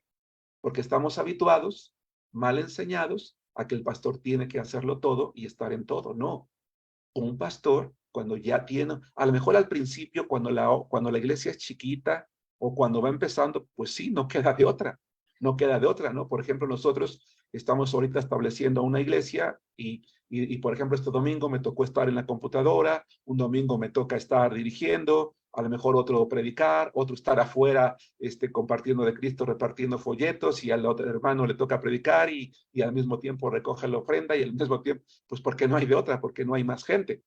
Pero cuando ya la hay, la iglesia precisamente tiene esa función, porque en esta clase de doctrinas ya aprendimos que los pastores y los maestros fueron colocados para la edificación del cuerpo de Cristo. Es decir, para que cada miembro de la iglesia esté preparado hasta un momento en el que él se haga cargo del crecimiento de la iglesia. Entonces, el funcionamiento de la iglesia es responsabilidad de la iglesia y el trabajo es de todos. Si llega el momento que por gracia de Dios el pastor está supervisando, simplemente está bien. Si un día no va a un evento, no pasa nada, porque las cosas no funcionan porque él está, funcionan porque ha preparado equipos que tienen la capacidad de funcionar. Ahora también por el otro lado, los pastores tenemos que aprender a perder el miedo de dejar a los hermanos trabajar. A veces el error no es de la iglesia, sino del propio pastor, porque no dejamos a la iglesia trabajar. Queremos tener el control de todo. Pensamos que perdemos poder al delegar responsabilidades a la iglesia o a ciertos hermanos. Creemos, como decimos coloquialmente en México, pues me va a comer el mandado y pues mejor yo quiero estar en todo. Pero eso lo único que trae es cansancio y es fatiga. Hay que aprender a confiar en los hermanos y hay que aprender también a permitirles equivocarse. Cuando un grupo de hermanos que ha sido educado por un pastor que tiene la mentalidad de un obispo, es decir, de un supervisor, entiende que tiene que preparar personas, porque si no, ¿a quién va a supervisar? Y que se van a equivocar. Evidentemente, bajo su supervisión, él asume la responsabilidad o las consecuencias de esa equivocación ante la congregación, porque es su responsabilidad, pero sabe que eso va a ocurrir y debe de motivar al hermano que está a cargo a que no tenga temor a equivocarse, porque va a contar con su respaldo. Y eso va a hacer que tarde o temprano la iglesia funcione bien. En la mente de Dios no estuvo la idea, me atrevería yo a decir, por lo que la palabra de su palabra enseña, que el pastor fuera el que hacía todo. Y después viene, e insisto, otra vez, lo voy a estar repitiendo mucho hoy, cada término es utilizado para distinguir simplemente sus funciones. Llegamos al término pastor. El término pastor es un sustantivo masculino que ustedes ya vieron proyectado hace rato, poimen. Describe a una persona que se encarga de guiar, de alimentar o de proteger, incluso de cuidar. Literalmente era la función que un pastor literal de animales hacía, es la función que un pastor hace con la congregación. Cuida que no se desvíen en la doctrina, que no se desvíen en la fe, que haya un buen alimento espiritual, un alimento sano, un alimento nutritivo, corrige, en este caso si es necesario. El propio Señor Jesucristo en algún momento se aplicó a sí mismo ese término. En Mateo 26:31 él dijo, entonces Jesús les dijo, todos ustedes se van a escandalizar de mí esta noche porque escrito está, heriré al pastor. ¿Por qué? Porque mientras Jesús estuvo en la tierra, estuvo haciendo esas funciones. La función de guiar a sus discípulos, de cuidarlos, de protegerlos, de alimentarlos. Obviamente Jesús como pastor, pues es el pastor perfecto, ¿no? Jesús en Juan 10:11 dijo, yo soy el buen pastor y el buen pastor su vida da por las ovejas. Entonces habla de aquellas personas que fuimos llamados por Dios para llevar a cabo esa función. La Biblia también utiliza ese término. Déjenme decirles que mientras que el término episcopos u obispo es un término que es sacado del vocabulario del griego, el término pastor es un término que es sacado de entre los hebreos, porque para ellos era una función muy común. Vamos a ver Efesios capítulo 4, Cristi, por favor, versículo 11, y hermana Sara Piña, Hechos capítulo 20, versículo 28. Y vamos, por supuesto, hay otros versos más, pero quiero leer únicamente estos dos. Efesios capítulo 4, versículo 11. Adelante, por favor, y Hechos capítulo 20, versículo 28. Y Eloy, hace rato ya no alcanzaste a prender tu micrófono, búscate 1 Pedro 5:2, hermano. 1 Pedro 5:2. A ver, por favor, adelante, Efesios 4:11. Sí, pastor, dice así su palabra. Y él mismo constituyó a unos apóstoles, a otros profetas, a otros evangelistas, a otros pastores y maestros. Gracias. Ya no está utilizando el término obispo, sino el término pastor. Pero habla de estos hombres que se van a hacer cargo de la iglesia. Hoy en día ya no hay apóstoles, hermanos. Los únicos apóstoles reconocidos por la palabra de Dios dice que eran aquellos que cumplían la característica o bien de haber andado personalmente con Jesucristo o de haber sido llamados directamente por él. Únicamente después de los 12 primeros apóstoles, el único que es reconocido como tal es el apóstol Pablo. Ahora bien, aquí hay un punto interesante, aunque no es propósito de la clase, sí quiero mencionarlo. Hoy en día ya no hay apóstoles, lo que hay son pastores, ya no hay profetas, porque la palabra de Dios ya está completa. Hay evangelistas, por supuesto, quizás de aquí se toma el término misioneros, ¿verdad? Que bíblicamente el término más correcto es evangelistas. Lo que sí hay son este tipo de personas que salen, que dedican su vida al evangelismo, y hay pastores y hay maestros. Pero déjame decirles algo rápidamente. La palabra apóstoles, literalmente apóstolos, significa enviados, enviados con un propósito. En estricto sentido, ruego su atención en esto. En estricto sentido, apóstoles en cuanto a oficiales de la iglesia, únicamente son reconocidos los apóstoles que Jesucristo llamó. Aquellos 11 que quedaron, más el apóstol Pablo. Vayan fuera, ya no hay apóstoles. Pero en cuanto al término apóstoles, es un término que se aplica, que puede ser aplicable de manera genérica. ¿Por qué? Porque Jesucristo es llamado apóstol también. Timoteo en algún momento dado es llamado apóstol. ¿Por qué? Porque cualquier persona que es enviada con un propósito específico por Dios, en este caso a predicar su nombre, puede ser llamado apóstol, pero solo en cuestión genérica, porque la palabra apóstol designa la función. Pero evitamos usarla porque puede crear confusión en el sentido de que se está refiriendo a una persona que está ejerciendo el ministerio de apostolado. De hecho, en muy contadas ocasiones, pero se los digo porque cuando ustedes lean su Biblia, van a decir, oye, pero es que a Timoteo lo llamaron apóstol y él no era apóstoles. Ahí está, sí había otros apóstoles. No, es por la función, porque el propio Jesús es llamado apóstol también. ¿Por qué? Porque fue enviado por el Padre con un propósito específico. ¿Cuál fue? La redención del hombre, el establecimiento de su iglesia. Bien, ¿qué dice Hechos 20:28? Perdón. Entonces, todos aquellos que hoy en día se denominan apóstoles, no lo son. Lamentablemente son personas mentirosas que han aprendido, que han alimentado su ego, que ya no les fue suficiente ser llamados pastores y ahora quieren ser apóstoles. Y hoy esos supuestos apóstoles tienen dones especiales en sus supuestos apostolados y dones de profecía y dones de sanidad. Y recuerdo que hay supuestos apóstoles que les han ordenado a los huracanes que se detengan y no se han detenido, y les han ordenado a los ángeles que no sé qué hagan, y únicamente han quedado en el ridículo. Yo les comentaba en algún momento, hermanos, que llegó una persona a la iglesia ofreciéndome la cobertura de su apóstol, y me dijo que si yo estaba dispuesto a darle un porcentaje de los diezmos, entonces Dios iba a empezar a bendecir nuestra iglesia porque íbamos a tener la cobertura del apóstol. Dice, para que su iglesia tenga bendición, tiene que tener la cobertura apostólica, y le queremos ofrecer la de nuestro apóstol. Nos va a tener que dar tanto porcentaje de los diezmos de su iglesia. Es todo lo que le pedimos. Le dije, no, está usted equivocado.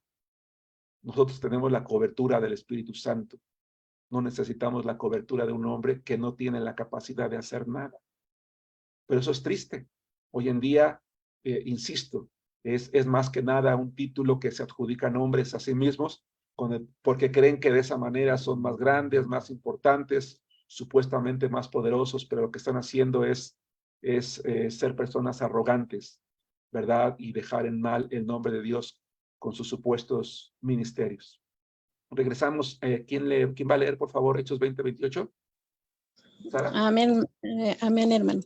La palabra de Dios dice así: por tanto, yo os protesto en el día de hoy que 20:28. Ay, no, perdón. Sí, perdón. Por tanto, mirad por vosotros y por todo el rebaño en que el Espíritu Santo os ha puesto por obispos para apacentar la iglesia del Señor, la cual él ganó por su propia sangre. Quiero que nos demos cuenta, gracias Sara, que aquí están utilizados los dos términos, la palabra obispo y la palabra poimen, que en este caso es un verbo. Habla de obispos, habla de varios, habla del rebaño, habla de la congregación, habla de quien nos pone, el Espíritu Santo, no una persona. ¿Y cuál es su función? Además de supervisar, dice, para apacentar. La supervisión, ¿dónde está integrada? En el término obispo. Otra función adicional es apacentar, que es un verbo griego poimeno, que significa pastorear o cuidar. Entonces, está conjuntándose aquí las dos funciones en una sola persona. Obispo supervisa y pastor que alimenta, que cuida, que protege, que guía. Ahora, ¿cómo lo hace? El pastor cómo hace estas funciones? Bajo la dirección del Espíritu Santo. Si un pastor pone a su hijo, ese hombre que no es llamado por Dios, va a guiar con su inteligencia. Puede ser una persona muy inteligente, muy culta, pero al no ser llamada por Dios, la función que está haciendo no está guiada por el Espíritu Santo y no está el fruto. Él ha sido quitado, ha sido hecho a un lado. Mientras que un pastor está guiado por el Espíritu Santo para llevar a cabo la tarea para la cual él lo ha designado y lo ha llamado. Ese mismo término apacentar lo utiliza el apóstol Pedro. Eloy, ¿estás allí, hermano? Abre tu micrófono, 1 Pedro capítulo 5, versículo 2, y lee. Sí, vamos a leer. Primera de Pedro 5:2. Apacentad la grey de Dios que está entre vosotros, cuidando de ella no por fuerza, sino voluntariamente, no por ganancia deshonesta, sino con ánimo pronto. Gracias, hermano Eloy. Por otro lado, no solamente se habla de pastorear y cuidar, sino que dice no por fuerza. O sea, no podemos obligar a alguien que sea el pastor, ¿no? Es incorrecto. Hay iglesias que tienen la costumbre de cada determinado tiempo designar ministerios. Ahora tal hermano va a hacer esto, tal hermano va a hacer el otro, y ni siquiera saben si tiene el llamado o si ha sido capacitado. La iglesia es la que decide y la que pone. Y de repente hay hermanos que dicen, no, hermano, pues es que yo no, la iglesia está diciendo esto y no te rebelas contra la iglesia porque esta es la voluntad de la iglesia. Dice, no por fuerza. El pastorado es algo que se ejerce por voluntad propia, porque uno ha sentido ese llamado que proviene del Espíritu Santo y que nos lleva a hacerlo de esa manera voluntaria. Noten que de momento no estoy haciendo énfasis en lo de por ganancia deshonesta, todo eso, porque eso lo vamos a ver más adelante cuando hablemos de las cualidades. Y el tercer término, que designa a la misma persona es el término presbúteros. Es un adjetivo que designa, que aunque se traduce literalmente anciano, y sí puede designar literalmente a una persona anciana, a un viejo, es una palabra que propiamente significa o designa a una persona madura, que ya tiene madurez, que ya tiene experiencia. En este caso, el pastor debe de ser una persona madura, una persona que ha dado ya testimonio de fe, de constancia, de madurez espiritual. Hay algo muy interesante, hermanos. El Nuevo Testamento especifica que los ancianos son hombres. El término singular de presbúteros es presbítera, y presbítera es una palabra que nunca aparece en singular en el Nuevo Testamento. Nunca. Aparece su plural, porque hay ancianas en la iglesia. Y cuando aparece en plural, se refiere a mujeres de edad, mujeres viejas, mujeres ancianas, pero no a una mujer que esté ejerciendo el ministerio dentro de la congregación de pastor. En la próxima clase solamente vamos a dedicar una clase exclusivamente para hablar del ministerio de la mujer en la iglesia. Solamente una clase, dado la increíble discusión que hay hoy en día respecto a esto. Pero estoy sentando las bases, por eso estoy repitiendo a cada momento. Nunca en la Biblia hay una sola mención que nos haga pensar que el ministerio pastoral puede ser ocupado por una dama. Invariablemente son adjetivos, son verbos, son términos, son características que hablan de varones.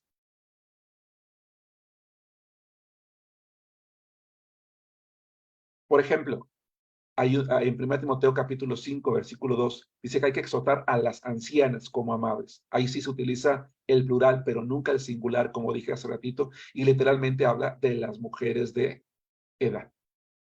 Vamos a ver 3 versos únicamente donde también se utiliza el término anciano. Hermana Yolanda lee Hechos capítulo 14, versículo 23. Hermano Josué, Hechos capítulo 20, versículo 17. Y hermano Arturo Nájera, Filipenses capítulo 1, versículo 1. La disposición divina que se ve entonces, hermanos, en el Nuevo Testamento, era que debería de señalar una pluralidad de pastores, de ancianos, de obispos que se refieren a la misma persona. Es más adecuado. Las iglesias funcionarían mucho mejor, puesto que como ya dejé establecido hace un momento, una sola persona no tiene la capacidad, por más que quiera multiplicarse a sí mismo, para realmente pastorear a una congregación grande. No puede, no se puede. Hechos 14, 23. Adelante, Yola, por favor. Sí, pastor. Buenas noches. Buenas noches. Palabra de Dios dice así: y constituyeron ancianos en cada iglesia, y habiendo orado con ayunos, los encomendaron al Señor en quien habían creído. Gracias. Otra vez, aquí ya está la palabra ancianos, plural, en cada iglesia. Pluralidad. Hechos 20, 17. Enviando pues desde Mileto a Éfeso, hizo llamar a los ancianos de la iglesia. Ancianos. En la iglesia de Éfeso había ancianos, varios de ellos. Filipenses 1:1. Pablo y Timoteo, siervos de Jesucristo, a todos los santos en Cristo Jesús que están en Filipos. Con los obispos y diáconos. Gracias, Arturo. Muy bien. ¿Cómo eran designados, hermanos, los pastores en las iglesias novotestamentarias en la época bíblica? Eran designados con base en la evidencia, con base en su testimonio. Pablo hace una lista que le da a Timoteo y hace una lista que le da a Tito de las características que deberían de tener a aquellos varones llamados por Dios. Vamos a ocupar el resto de la clase para hablar de manera general de cada una de estas características. Vamos a 1 Timoteo capítulo 3, versículo 1 en adelante. en donde vamos a encontrar por lo menos 16 cualidades que tenía que cubrir el candidato al pastor. Y después vamos a leer Tito capítulo 1, versículo 1 en adelante, donde vemos por lo menos 15. No debemos de sumarlas porque la mayoría se repiten, aunque Tito tiene algunas que Timoteo no. Por eso sí es importante que veamos los dos. Dice 1 Timoteo capítulo 3, versículo 1. Hermanos, hasta aquí, ¿hay alguna duda, alguna pregunta? El mismo eslogan que digo siempre, me estoy explicando con claridad. ¿Todo está quedando claro? Yo tengo una duda. Giovanna. Entonces, de los tres nombres que nos dijo obispo, pastor, anciano, en realidad no se refiere que está por categoría, sino que solamente se está hablando de una persona. Así es. Una función. Así es. Así es. Una sola persona con funciones distintas. Te lo podría resumir así. Es una persona que tiene la capacidad de supervisar, que una de sus funciones principales es supervisar, por eso es obispo, pero al mismo tiempo cuida, alimenta, por eso es pastor, y al mismo tiempo se espera que sea una persona madura en la fe. Que esas tres características, esas tres habilidades tiene o cualidades tiene para llevar a cabo la función de cuidar o de guiar a la iglesia. Ninguna designa un nivel mayor que el otro. Y decía yo hace rato que aunque hubiera una pluralidad de pastores en la iglesia, no hay superioridad. A lo mejor por funcionalidad, uno tendría que ser como que llevar el liderazgo principal, pero bíblicamente todos son pastores de una sola congregación.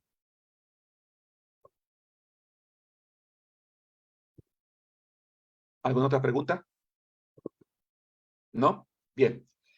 Vamos a 1 Timoteo capítulo 3. Y voy a ir por partes, voy a ir haciendo muchas pausas, porque aquí este pasaje requiere mucho tiempo, hermanos. Voy a procurar aprovechar lo que resta de la clase. Incluso, si no me llegara a alcanzar, no pasa nada, porque es importante que lo veamos todo. Dice, palabra fiel, si alguno anhela obispado. Si bien es cierto, el llamado al pastorado es eso, es un llamado que el Espíritu Santo hace a la vida de un hombre, es porque a su vez ese hombre está anhelando cada vez servir más al Señor. Ahora bien, la palabra anhelar es una palabra en griego que implica profundidad, es un anhelo fuerte, no es lo mismo que digo, ay, tengo el anhelo de salir de viaje. ¿Cómo anhelo un helado ahorita de chocolate con este calor? No. La palabra anhelo en griego es un deseo profundo. Es un deseo que se tiene en el alma. Es un deseo fuerte por alcanzar algo. Pero la palabra anhelo no solamente tiene en su raíz, no solamente implica un deseo profundo, sino que conlleva la acción de hacer lo necesario por alcanzarlo. Es decir, habla de aquel hombre que se ha entregado al Señor a través del tiempo en su vida a servirle, en el que cada vez anhela más y más y más y más. Es ese hombre que está en su trabajo, en su fábrica, en su comercio, allí, no importa la función que tenga, no importa la profesión, no. Simplemente el amor que tiene al Señor, y está en su trabajo y está pensando, no, pues yo debería de estar ahorita en la iglesia y preparando un sermón y predicando, y está pensando cómo va a organizar el trabajo de la escuela dominical, y está pensando, su vida, su centro, su todo es Dios, y está anhelando, caray, Señor, si yo tuviera más tiempo y pudiera servirte y pudiera hacerlo, es ese anhelo, es ese deseo de entregarle la vida al Señor, pero que a su vez está siendo motivado por el Espíritu Santo. ¿Por qué? Porque este creyente que está viviendo bajo la influencia del Espíritu y el Espíritu lo está motivando y a su vez él lo está deseando, llega el momento en que dice, yo voy a consagrarle mi vida completamente al Señor. Yo quiero ser un pastor, quiero ser ese varón que guía, que cuida, que dirige, que supervisa, que alimenta. Por eso dice Pablo, si alguno anhela, tiene ese llamado fuerte, esa carga, siente esa responsabilidad y se está esforzando, se está preparando, está estudiando, te das cuenta que es alguien que no se ha quedado allí. Yo he conocido varones que dicen, es que yo quiero ser pastor. Ah, sí, ¿por qué? No, pues es que pienso que debe ser bonito. No, pues es que, pues toda la iglesia quiere, todas las personas quieren a los pastores. Pues no sé cuál iglesia, hermano. ¿No?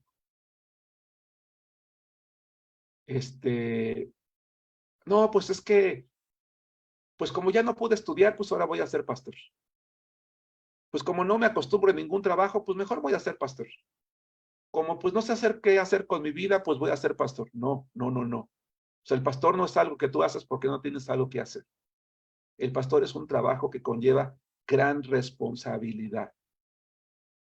Es el cuerpo de Cristo al que se va a guiar. Por eso es un llamado que hace personalmente el Espíritu de Dios al reafirmar ese deseo profundo en el corazón de quien se está capacitando, preparando y haciendo el esfuerzo por alcanzarlo. Por eso dice, buena obra de ser. Dice Hechos capítulo 13, versículo 2. Ministrando estos al Señor y ayunando, dijo el Espíritu Santo, apártenme a Bernabé y a Saulo para la obra a que los he llamado. Hermanos, Pablo no se puso a sí mismo como apóstol. Él fue apóstol porque lo llamó el Espíritu Santo. Él simplemente le dijo al Señor, Señor, ¿qué quieres que yo haga? Romanos 1:1. Pablo, siervo de Jesucristo. La palabra siervo es la palabra doulos, que significa esclavo.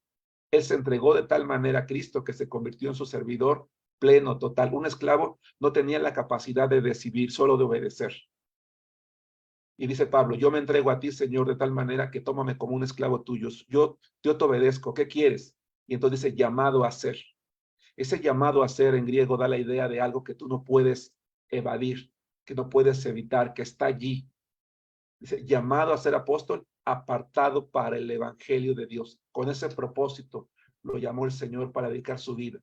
Dice Gálatas 1:15, pero cuando agradó a Dios que me apartó, que me llamó, incluso él se considera apartado, dice, desde el vientre de mi madre, y me llamó por su gracia. No lo merece. Pablo sabía, yo no merecía, yo fui un perseguidor. Seguramente has leído sus epístolas donde dice, y yo al último fue elegido como un abortivo. Yo ni siquiera era merecedor, el más, en la lista de los pecadores, Pablo decía, yo ocupo el primer lugar. Y dice, me llamó por su gracia. El pastor no es la persona más importante de la iglesia. Es un varón común que por gracia está sirviendo al Señor, cuidando, supervisando el trabajo, dando muestras de responsabilidad porque un día vamos a dar cuentas de ello.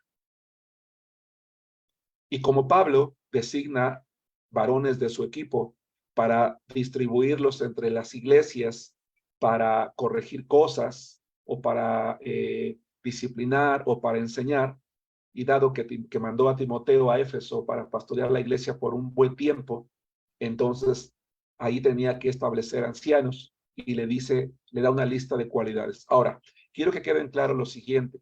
No significa que si de cada una de estas 16 cualidades el hombre que quiere ser pastor no tiene una, no puede serlo. No, lo ideal es que él trabaje en cada una de ellas.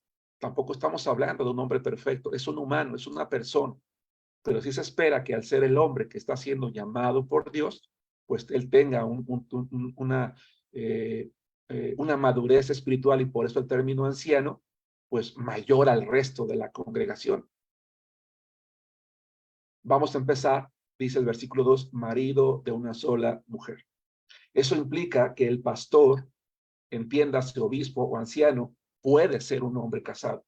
Dios nunca tuvo en su mente que los hombres que servían a Dios fueran célibes. El celibato no es bíblico. Los sacerdotes tenían esposas y tenían hijos. El celibato, lamentablemente, al único que orilla es a no cubrir una necesidad natural en un hombre que muchas veces le lleva a pecar. Si bien es cierto, Pablo lo era, es porque él tenía el don. Y él claramente cuando escribe a los Corintios dice, yo tengo este don. Si tú no lo tienes, dice Pablo, Es mejor casarse que estarse quemando, que estar deseando en tu mente hacer algo que no puedes hacer porque estás amarrado por un voto, pero un voto al que Dios no llamó nunca. Y por muy espiritual que pueda llamarse, es que te casas con la iglesia, es que con esto, no es algo que Dios establece, porque Dios sabe la tentación, la debilidad en la que puede caer un hombre, pero sí da condiciones. Marido de una sola mujer. Y este término, hermanos, pues implica muchas cosas. Podríamos pasarnos aquí discutiendo muchas probabilidades, porque, por ejemplo, ¿qué pasa con una persona que antes de recibir a Cristo se divorció? Se vuelve a casar, viene a Cristo, él y su esposa actual se convierten a Cristo. ¿Él podría ser un pastor? Sí. ¿Por qué? Porque ese divorcio ocurrió antes de su conversión. La Biblia dice, de modo que si alguno está en Cristo, nueva criatura es. Pero se esperaría que ese hombre, antes, ¿verdad?, de asumir el pastorado, haya dado ese testimonio de madurez, de fidelidad a su esposa actual, y si tuvo hijos en el matrimonio anterior, de responsabilidad y cuidado. Pero no así un creyente que siendo creyente se divorció. Eso es distinto. Porque el divorcio no está dentro de los planes de Dios. No es cierto que la Biblia autoriza el divorcio por adulterio. Es incorrecto. Si tú analizas correctamente Mateo 5 y 19, te vas a dar cuenta que el divorcio por adulterio fue autorizado por la dureza de corazón. Pero Jesucristo dice, en el principio no fue así. De tal manera que el divorcio y el nuevo casamiento no es algo que está autorizado en la Biblia. Y por lo tanto, un cristiano que se divorcia no puede ser pastor. Pero también cuando habla de marido de una sola mujer, pues habla de fidelidad a su esposa, ¿no? Porque imagínate, está en el púlpito, imagínate que él ya lleva 3 matrimonios, 4 matrimonios. No, yo me acuerdo, hermanos, que con mi primera esposa, no, pero es que con la segunda, no, y la tercera, por eso ahorita con la cuarta, no, a ver, espérate, o sea, ¿qué clase de testimonio das? No, es marido de una sola esposa, alguien que ha sabido mantener su matrimonio desde que empezó. Porque al final de cuentas, las iglesias ¿de qué están formadas, hermanos? De familias, de matrimonios. Y el pastor, lo quiera o no, es objeto de juicio, objeto de testimonio. De hecho, lo ideal es que esté casado, aunque evidentemente puede ser soltero. Lo ideal es que esté casado. ¿Por qué? Porque al estar formadas las iglesias por matrimonios, cuando el pastor es soltero, muchas veces las congregaciones no quieren acercarse a sus pastores porque no tienen la experiencia matrimonial, no tienen la experiencia de educar hijos, y eso se puede llegar a convertir en un obstáculo. Ahora, claro, un pastor, al final de cuentas, que ha sido llamado por Dios, está capacitado por el Espíritu Santo para aconsejar, sea casado o no, tenga hijos o no, eso no está sujeto a discusión. Estoy hablando de la perspectiva humana, de cómo la congregación puede llegar a ver a un pastor soltero. No hay la confianza. Es más, hay pastores que son casados pero no tienen hijos. Y muchas veces sus congregaciones también llegan a desconfiar un poquito, o más que desconfiar, a no poder acercarse porque dicen, es que él no tiene hijos. El matrimonio cree que el pastor no lo puede entender. Bueno, puede entenderlo, pero el matrimonio cree que no. Por eso, Pablo dice, claro que se puede casar, solo que cuide que es marido de una sola mujer. Después utiliza un adjetivo para describir ya perdón, me salté algo muy importante. Dice el versículo 2, pero es necesario que el obispo sea irreprensible. Perdón, me salté esta parte. La palabra irreprensible, hermanos, quiero que ustedes se den cuenta que no la tengo considerada dentro de la lista de características porque serían 17 y yo únicamente referencié 16. ¿Por qué? Porque en el griego original, hermanos, la idea de irreprensible no es que es una cualidad individual de las otras. Es como si alguien dijera, el obispo debe ser irreprensible. Intachable, ¿en qué? En que es marido de una sola mujer, en que es sobrio, en que es prudente, en que es decoroso, en que es etcétera, etcétera, etcétera. Es decir, el término irreprensible es como que el todo y los demás, la lista que viene va complementando el irreprensible en qué. No sé si me explico. Bien, continuando entonces, sobrio. ¿Qué es una persona sobria? Bueno, sobrio literalmente describe a una persona que no está ebria, pero sobriedad no solamente habla de una persona que no está ebria. Una persona que está ebria no está en sus 5 sentidos y por lo tanto no está en la capacidad de tomar decisiones. Pero sobrio también describe a una persona, hermanos, que es moderada en sus palabras, que es moderada en su comportamiento, es moderada en la manera que come, en la manera en que se viste, en la manera que habla. Él siempre está en sus 5 sentidos, no hay nada que le nuble el juicio, que disminuya su capacidad de percepción, de escuchar, de tomar decisiones. Y es que el pastorado es eso, hermanos, ojalá que el ser pastor fuera simplemente preparar un sermón para el miércoles, para el domingo, la clase dominical y la predicación. Ojalá que eso fuera. No, hermanos, lo difícil es cuando estás abajo, cuando tienes que enfrentar problemas, escuchar pleitos, a veces ponerte de referee entre los hermanos, ¿no? De tener insultos, de escuchar situaciones complicadas y difíciles. Esa es la parte pesada del pastor. Y para que tenga la capacidad de tomar decisiones, el primero que nada debe de ser una persona sobria, prudente. La prudencia, hermanos, es un valor muy importante. Porque una persona prudente, primero que nada, va a actuar de manera justa. Un pastor nunca debe tomar partido. Hermano, yo te invito a que tú tengas cuidado, porque tú sin ser pastor, o hermana, tú como hermana de la congregación, a lo mejor de repente llega alguien y te pide un consejo y ya te formas, llega una hermana, no, es que hermana, mire, es que mi esposo, y tú dices, no, sí, su esposo es un fulano, es un mengano, o a la inversa, mi esposa, no, nunca tomes partido, hay que ser neutral, imparcial, para poder tomar buenas decisiones, hay que ser imparciales, hay que ser justos, eso es ser prudentes. Es actuar de manera justa, de manera adecuada, es hablar con cautela, no dices, ¿cómo es posible que? No, piensa primero antes de hablar. Es prudente para hablar, es prudente para actuar, actúa con moderación, con previsión, reflexiona primero, actúa con sensatez, busca que sus palabras, sus decisiones, sus consejos no causen daños. Es una persona que respeta la vida, que respeta los sentimientos, que toma en cuenta las emociones de los demás, que actúa con cordura, que trata de prever primero si comento esto, si digo el otro, si digo aquello. Es una persona con sentido común, con carácter, sabia, que sabe discernir entre lo bueno y lo malo, que analiza las perspectivas. Bueno, ¿qué pasa si esto? ¿Qué pasa si el otro? ¿Qué pasa si pasa aquello? Es una persona prudente, es alguien que analiza las consecuencias. Eso es prudencia. Decoroso. Una persona decorosa es una persona que actúa con recato.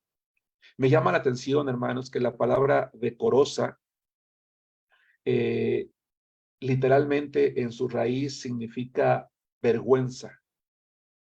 Es una persona que tiene vergüenza. Ahora, tengamos cuidado, porque podemos entenderlo de manera equivocada. ¿A qué se refiere vergüenza? Bueno, una persona decorosa es una persona que tiene pudor cuando habla de temas de índole sexual. A veces tiene que tratar con damas. Si es decoroso, va a tener mucho cuidado en tocar ese tipo de temas con una dama, con un matrimonio, con una jovencita, con un jovencito. Va a ser decoroso en su propia manera de vestir, de mostrar su cuerpo como pastor. Por eso los pastores procuramos cuidar mucho nuestra manera de vestir, el tipo de ropa que usamos, cómo mostramos también nuestro propio cuerpo, hermanos, ante los demás, cómo lo tratamos. Todo eso es decoro, es pudor, pero también decoroso es encontrar la manera adecuada para vincularnos emocionalmente con las demás personas, tanto con hombres como mujeres. Si no sabemos ser decorosos y no nos sabemos vincular emocionalmente particularmente con las personas del sexo opuesto, un pastor, por eso, lamentablemente hay muchos pastores que han caído en adulterio, Porque uno de los hermanos, ¿por qué habitualmente, no habitualmente, me pido una disculpa, corrijo, ¿por qué hay muchos casos en los que un psicólogo termina teniendo relaciones sexuales con sus pacientes? Porque se crea habitualmente cuando una persona pide consejo con otra, se crea un vínculo emocional. Y si no se cuida ese vínculo emocional con decoro, con pudor, con recato, se puede llegar a malinterpretar y se pueden dar situaciones de adulterio, lo cual es muy peligroso porque puede destruir una iglesia, acabar con un ministerio. El pastor que es decoroso debe de tener mucho cuidado en manifestar sus sentimientos entonces hacia las personas para que los demás no entiendan que él está tratando de tener una relación que va más allá del pastor oveja, del consejero aconsejado, que el otro. Y cuando una persona está en una situación emocional vulnerable y muchas veces no está teniendo atención de parte de la persona que esperaría, puede llegar a malinterpretar al pastor si él no tiene cuidado en cómo está manifestando sus sentimientos.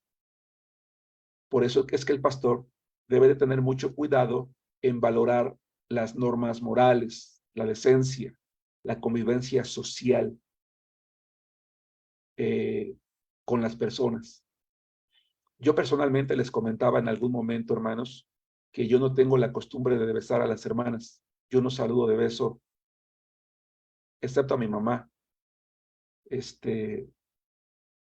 si alguien me da un beso, lo recibo en el momento, pero yo no acostumbro saludar de beso a las hermanas, porque no me gusta crear ese roce, ese contacto físico. Los hombres, hermanos, y espero no dar una mala impresión con esto que voy a decir, hermanos. Yo soy hombre, y los hombres tenemos un problema. El roce físico para nosotros crea muchas veces ciertas reacciones físicas, y también muchas veces en algunas mujeres. Entonces yo prefiero evitarlo, por respeto, no lo hago. Saludo, trato de ser amable, de saludar afectivamente, pero procuro evitar ese tipo de contactos, porque hay que ser decorosos, porque hay que tener cuidado. 5, hospedador. En la época bíblica, que existía la costumbre de que había predicadores itinerantes, es decir, que iban de un lugar a otro, no había casas de hospedaje, no había hoteles, pues entonces habitualmente la congregación, algún hermano o hermana de la congregación abría la puerta de su casa para recibir a estos predicadores itinerantes, y se esperaba que entre ellos pues el pastor fuera hospedador. Además, el Nuevo Testamento dice que no nos olvidemos de la hospitalidad, porque por ella algunos, sin saberlo, hospedaron ángeles. Por ejemplo, dice Hebreos 13:2, quizás haciendo referencia a lo que pasó con Abraham. Pero eso no implica que hoy no podamos ser hospedadores, ¿verdad? Hoy se puede también, hay congresos en las iglesias, hay actividades en las que de repente hay reuniones y llegan personas a la iglesia. Bueno, pues debemos de estar dispuestos a ofrecer también nuestras casas para hospedar. Hermanos, hasta aquí. ¿Hay alguna pregunta? Definitivamente el tiempo no va a alcanzar. Tampoco quiero irme demasiado prisa porque es información importante. Así que estamos con tiempo. ¿Alguien tiene alguna pregunta?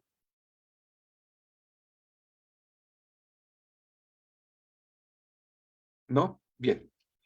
El siguiente. Dice, apto para enseñar. Hermanos, si el pastor es una persona que apacienta, que alimenta, pues entonces es una persona que ha aprendido a desarrollar la capacidad de enseñar. Una de las funciones más básicas y más elementales en un pastor es que sabe enseñar. Tiene el hábito del estudio. Es una persona que ha dedicado tiempo a orar al Señor para que le dé la capacidad de expresarse con claridad, de comunicar las ideas, de comunicar los conceptos, de que la iglesia salga edificada, Si bien es cierto, hermanos, en un grupo, el que ustedes quieran, 10, 20, 50, 100, 5,000, siempre va a haber personas que no van a captar la enseñanza, no por incapacidad del pastor, sino porque a veces nuestra mente está en la escuela, en el trabajo, aquí, allá, y no estamos en el todo atentos, y existe el riesgo entonces que no haya una comprensión. Eso no debe de ocurrir por falta de capacidad del expositor, en este caso del pastor. Pablo mismo, creo yo, siendo un gran conocedor de la ley y expositor, a pesar de que pasaba el tiempo, él pedía oración a las iglesias. Y les voy a leer lo que dice Hechos capítulo 19, versículos 8, y Efesios capítulo 6, versículo 19. Hechos 19, 8. Y entrando Pablo en la sinagoga, habló con denuedo por espacio de 3 meses, discutiendo y persuadiendo acerca del reino de Dios. Hablar con denuedo implica hablar con pasión, con claridad, con ímpetu, porque un pastor que es apto para enseñar tiene de parte de Dios, ha desarrollado, y quiero subrayar esta parte, la capacidad, el enseñar, el ser apto para enseñar es algo que se puede desarrollar a través del estudio, a través de la capacitación. Está leyendo libros de cómo, de oratoria, de cómo pararse frente a un grupo, cómo expresarse, para no intimidarse ante una congregación. Debe de ser capaz de llegar a las personas auditivas, a las personas visuales o a las personas kinestésicas, a todo tipo de personas. Aquella persona que aprende a través de escuchar, a través de ver, aquella que se usa más el cuerpo, ¿verdad? Debe de buscar llegar a través de su lenguaje corporal, a través de sus palabras, al mayor número de personas. Yo decía que Pablo pedía oración. ¿Por qué? ¿Por qué podía hablar con denuedo? Porque dice Efesios capítulo 6, versículo 19, que oraran por él, dice, y oren por mí. Bueno, aquí en ese caso dice, y por mí, en el contexto de está pidiendo que oren por él, a fin de que al abrir mi boca me sea dada palabra para dar a conocer con denuedo, con claridad, con pasión, con ímpetu, sin temor, sin miedo, sin achicarme, ¿verdad? Dice el misterio del evangelio. Hay una pregunta en el chat, dice, ¿cuánto tiempo pasa desde el llamado hasta que se acepta el ministerio de pastorear? Bueno, no debería pasar ningún tiempo. En el momento en el que tú estás consciente de que el Espíritu Santo te está llamando y tú tienes ese anhelo, pues tú debes de decir que sí. Algunos por rebeldía dejamos pasar mucho tiempo, pero debería de ser de inmediato. Claro que sí, de inmediato, dice, si ya se cumple con todos o la mayoría de los requisitos. Y es que, a ver, algo muy importante, Eric, no es el que es llamado el que se autoexamina. El que dice, este sí lo paso, este sí lo paso, este sí lo paso. No, no, no, no. Esa es una valoración que hacen los otros. Porque uno suele ser a veces muy displicente con uno mismo. No, no es una valoración que uno hace de sí mismo. Es una valoración que los demás pueden ver en aquel que es llamado.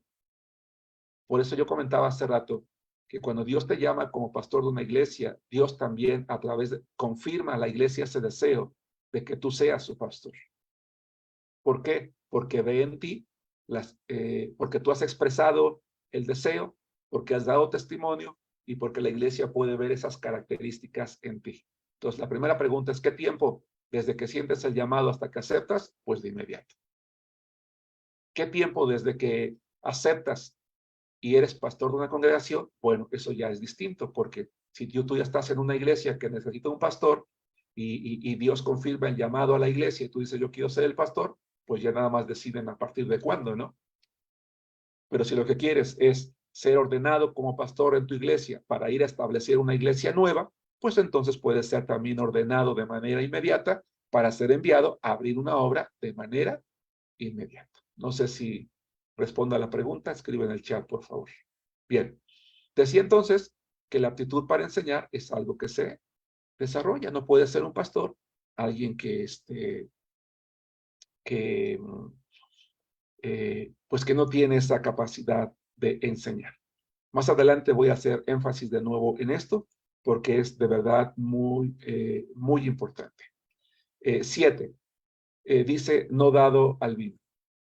Hermanos, en la época apostólica, en la época bíblica, comentaba yo en otro momento, en la tierra de Palestina, una tierra en la que no hay mucha agua, se suele beber el zumo, que es el jugo de la vid, que algunas veces o muchas veces podía llegar a fermentar, y se sabe que de manera natural no alcanza más de 4 grados de alcohol, es decir, muy poquito, y como lo bebía toda la familia, incluso los niños, pues entonces se diluía en una proporción al parecer igual de agua con el zumo, con el jugo de la vid fermentado, y lo podía beber cualquier miembro de la familia, no era mal visto, porque aparte pues ya estaba diluido en agua. Pero definitivamente el exceso podía llegar a embriagar. Sin embargo, el apóstol Pablo dice que el pastor no debería ser dado al vino.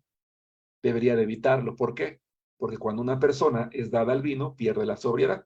Y ya hablamos hace rato de lo importante que es la sobriedad. Porque se pierde el control, se pierde la capacidad de decidir, se pierde la capacidad de entender las cosas. La Biblia hace muchas advertencias respecto al problema que implica beber vino. Es incorrecto como algunos cristianos pretenden justificarse a sí mismos el por qué beben. Dicen es que Cristo convirtió el agua en vino. Y entonces si Cristo convirtió el agua en vino, ¿por qué va a ser pecado beberlo? Y entonces por eso nosotros podemos beber. A ver, no. Tengamos mucho cuidado. En primer lugar, quiero decirles, o quiero recordarles, porque a lo mejor ustedes no han estado en todas las clases, que Jesucristo convirtió en agua en vino, en el mejor vino, porque el mejor vino en la época de Jesucristo era el mosto.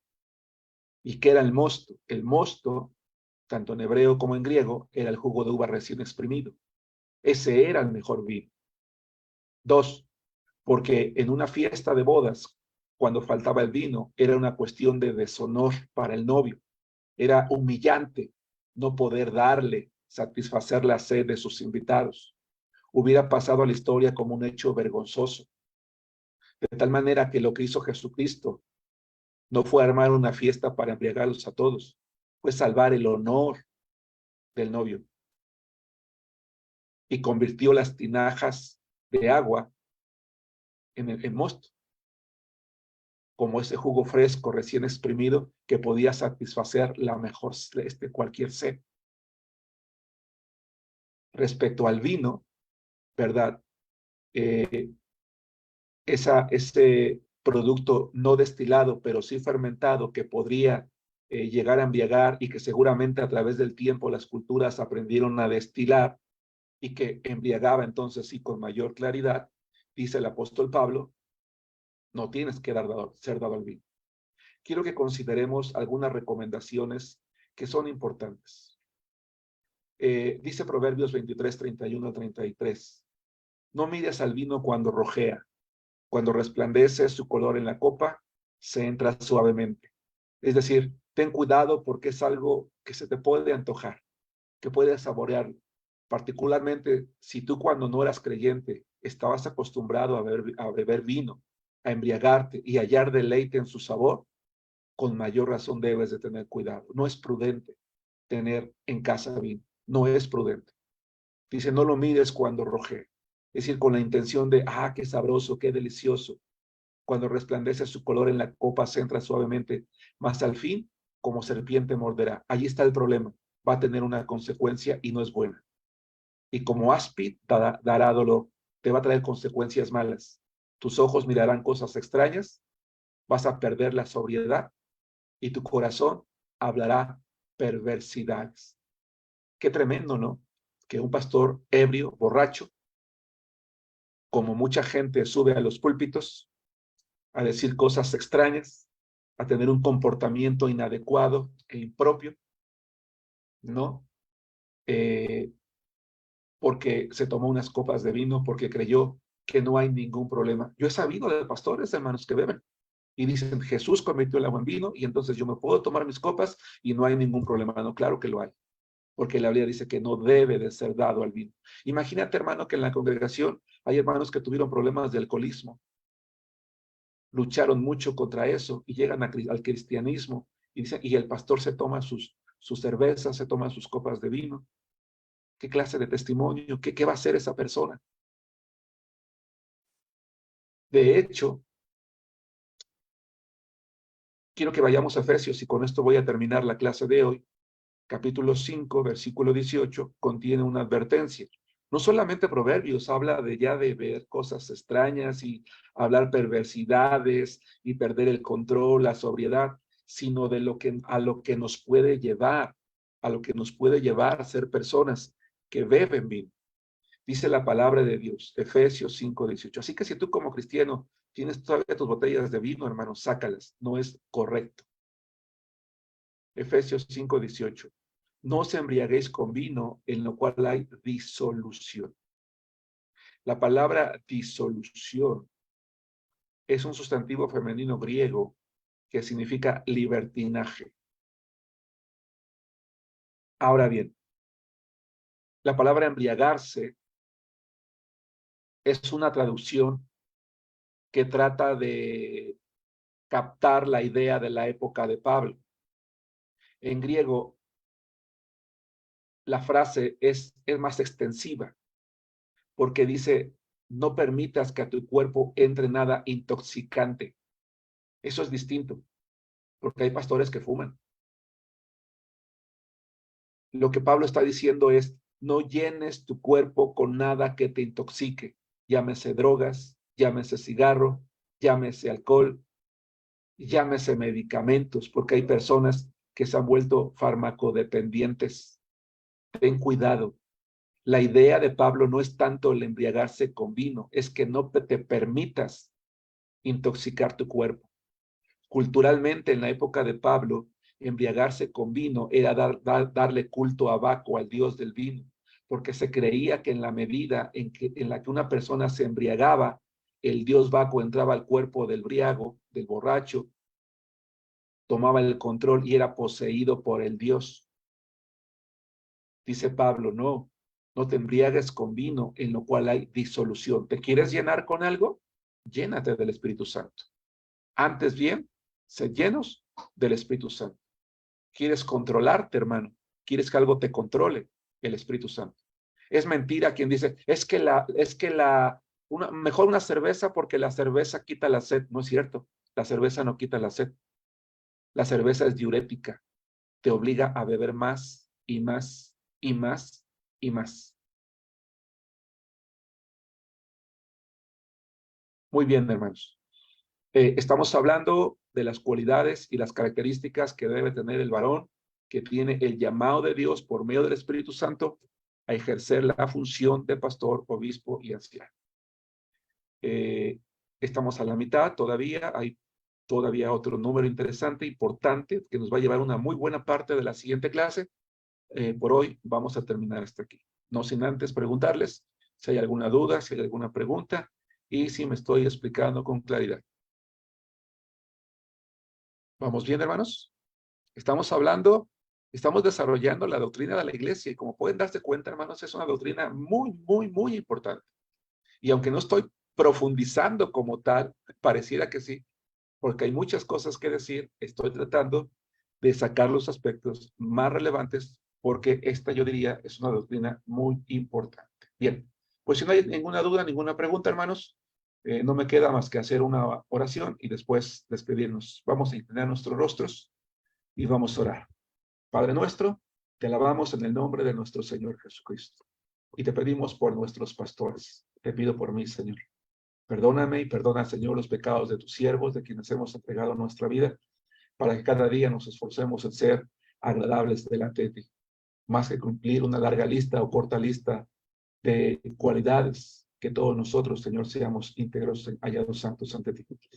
Pero no solamente nosotros, cada mujer y cada hombre, Señor, que ha sido llamado a la salvación por ti, lo seamos también. Gracias por la clase del día de hoy. Despídenos en paz y gracias por lo aprendido. En el nombre de Cristo Jesús. Amén. Que Dios los bendiga, hermanos. Gracias, Un placer pastor. estar con ustedes. Un abrazo a todos. Pastor, buenas noches. Hermanos, buenas noches a todos.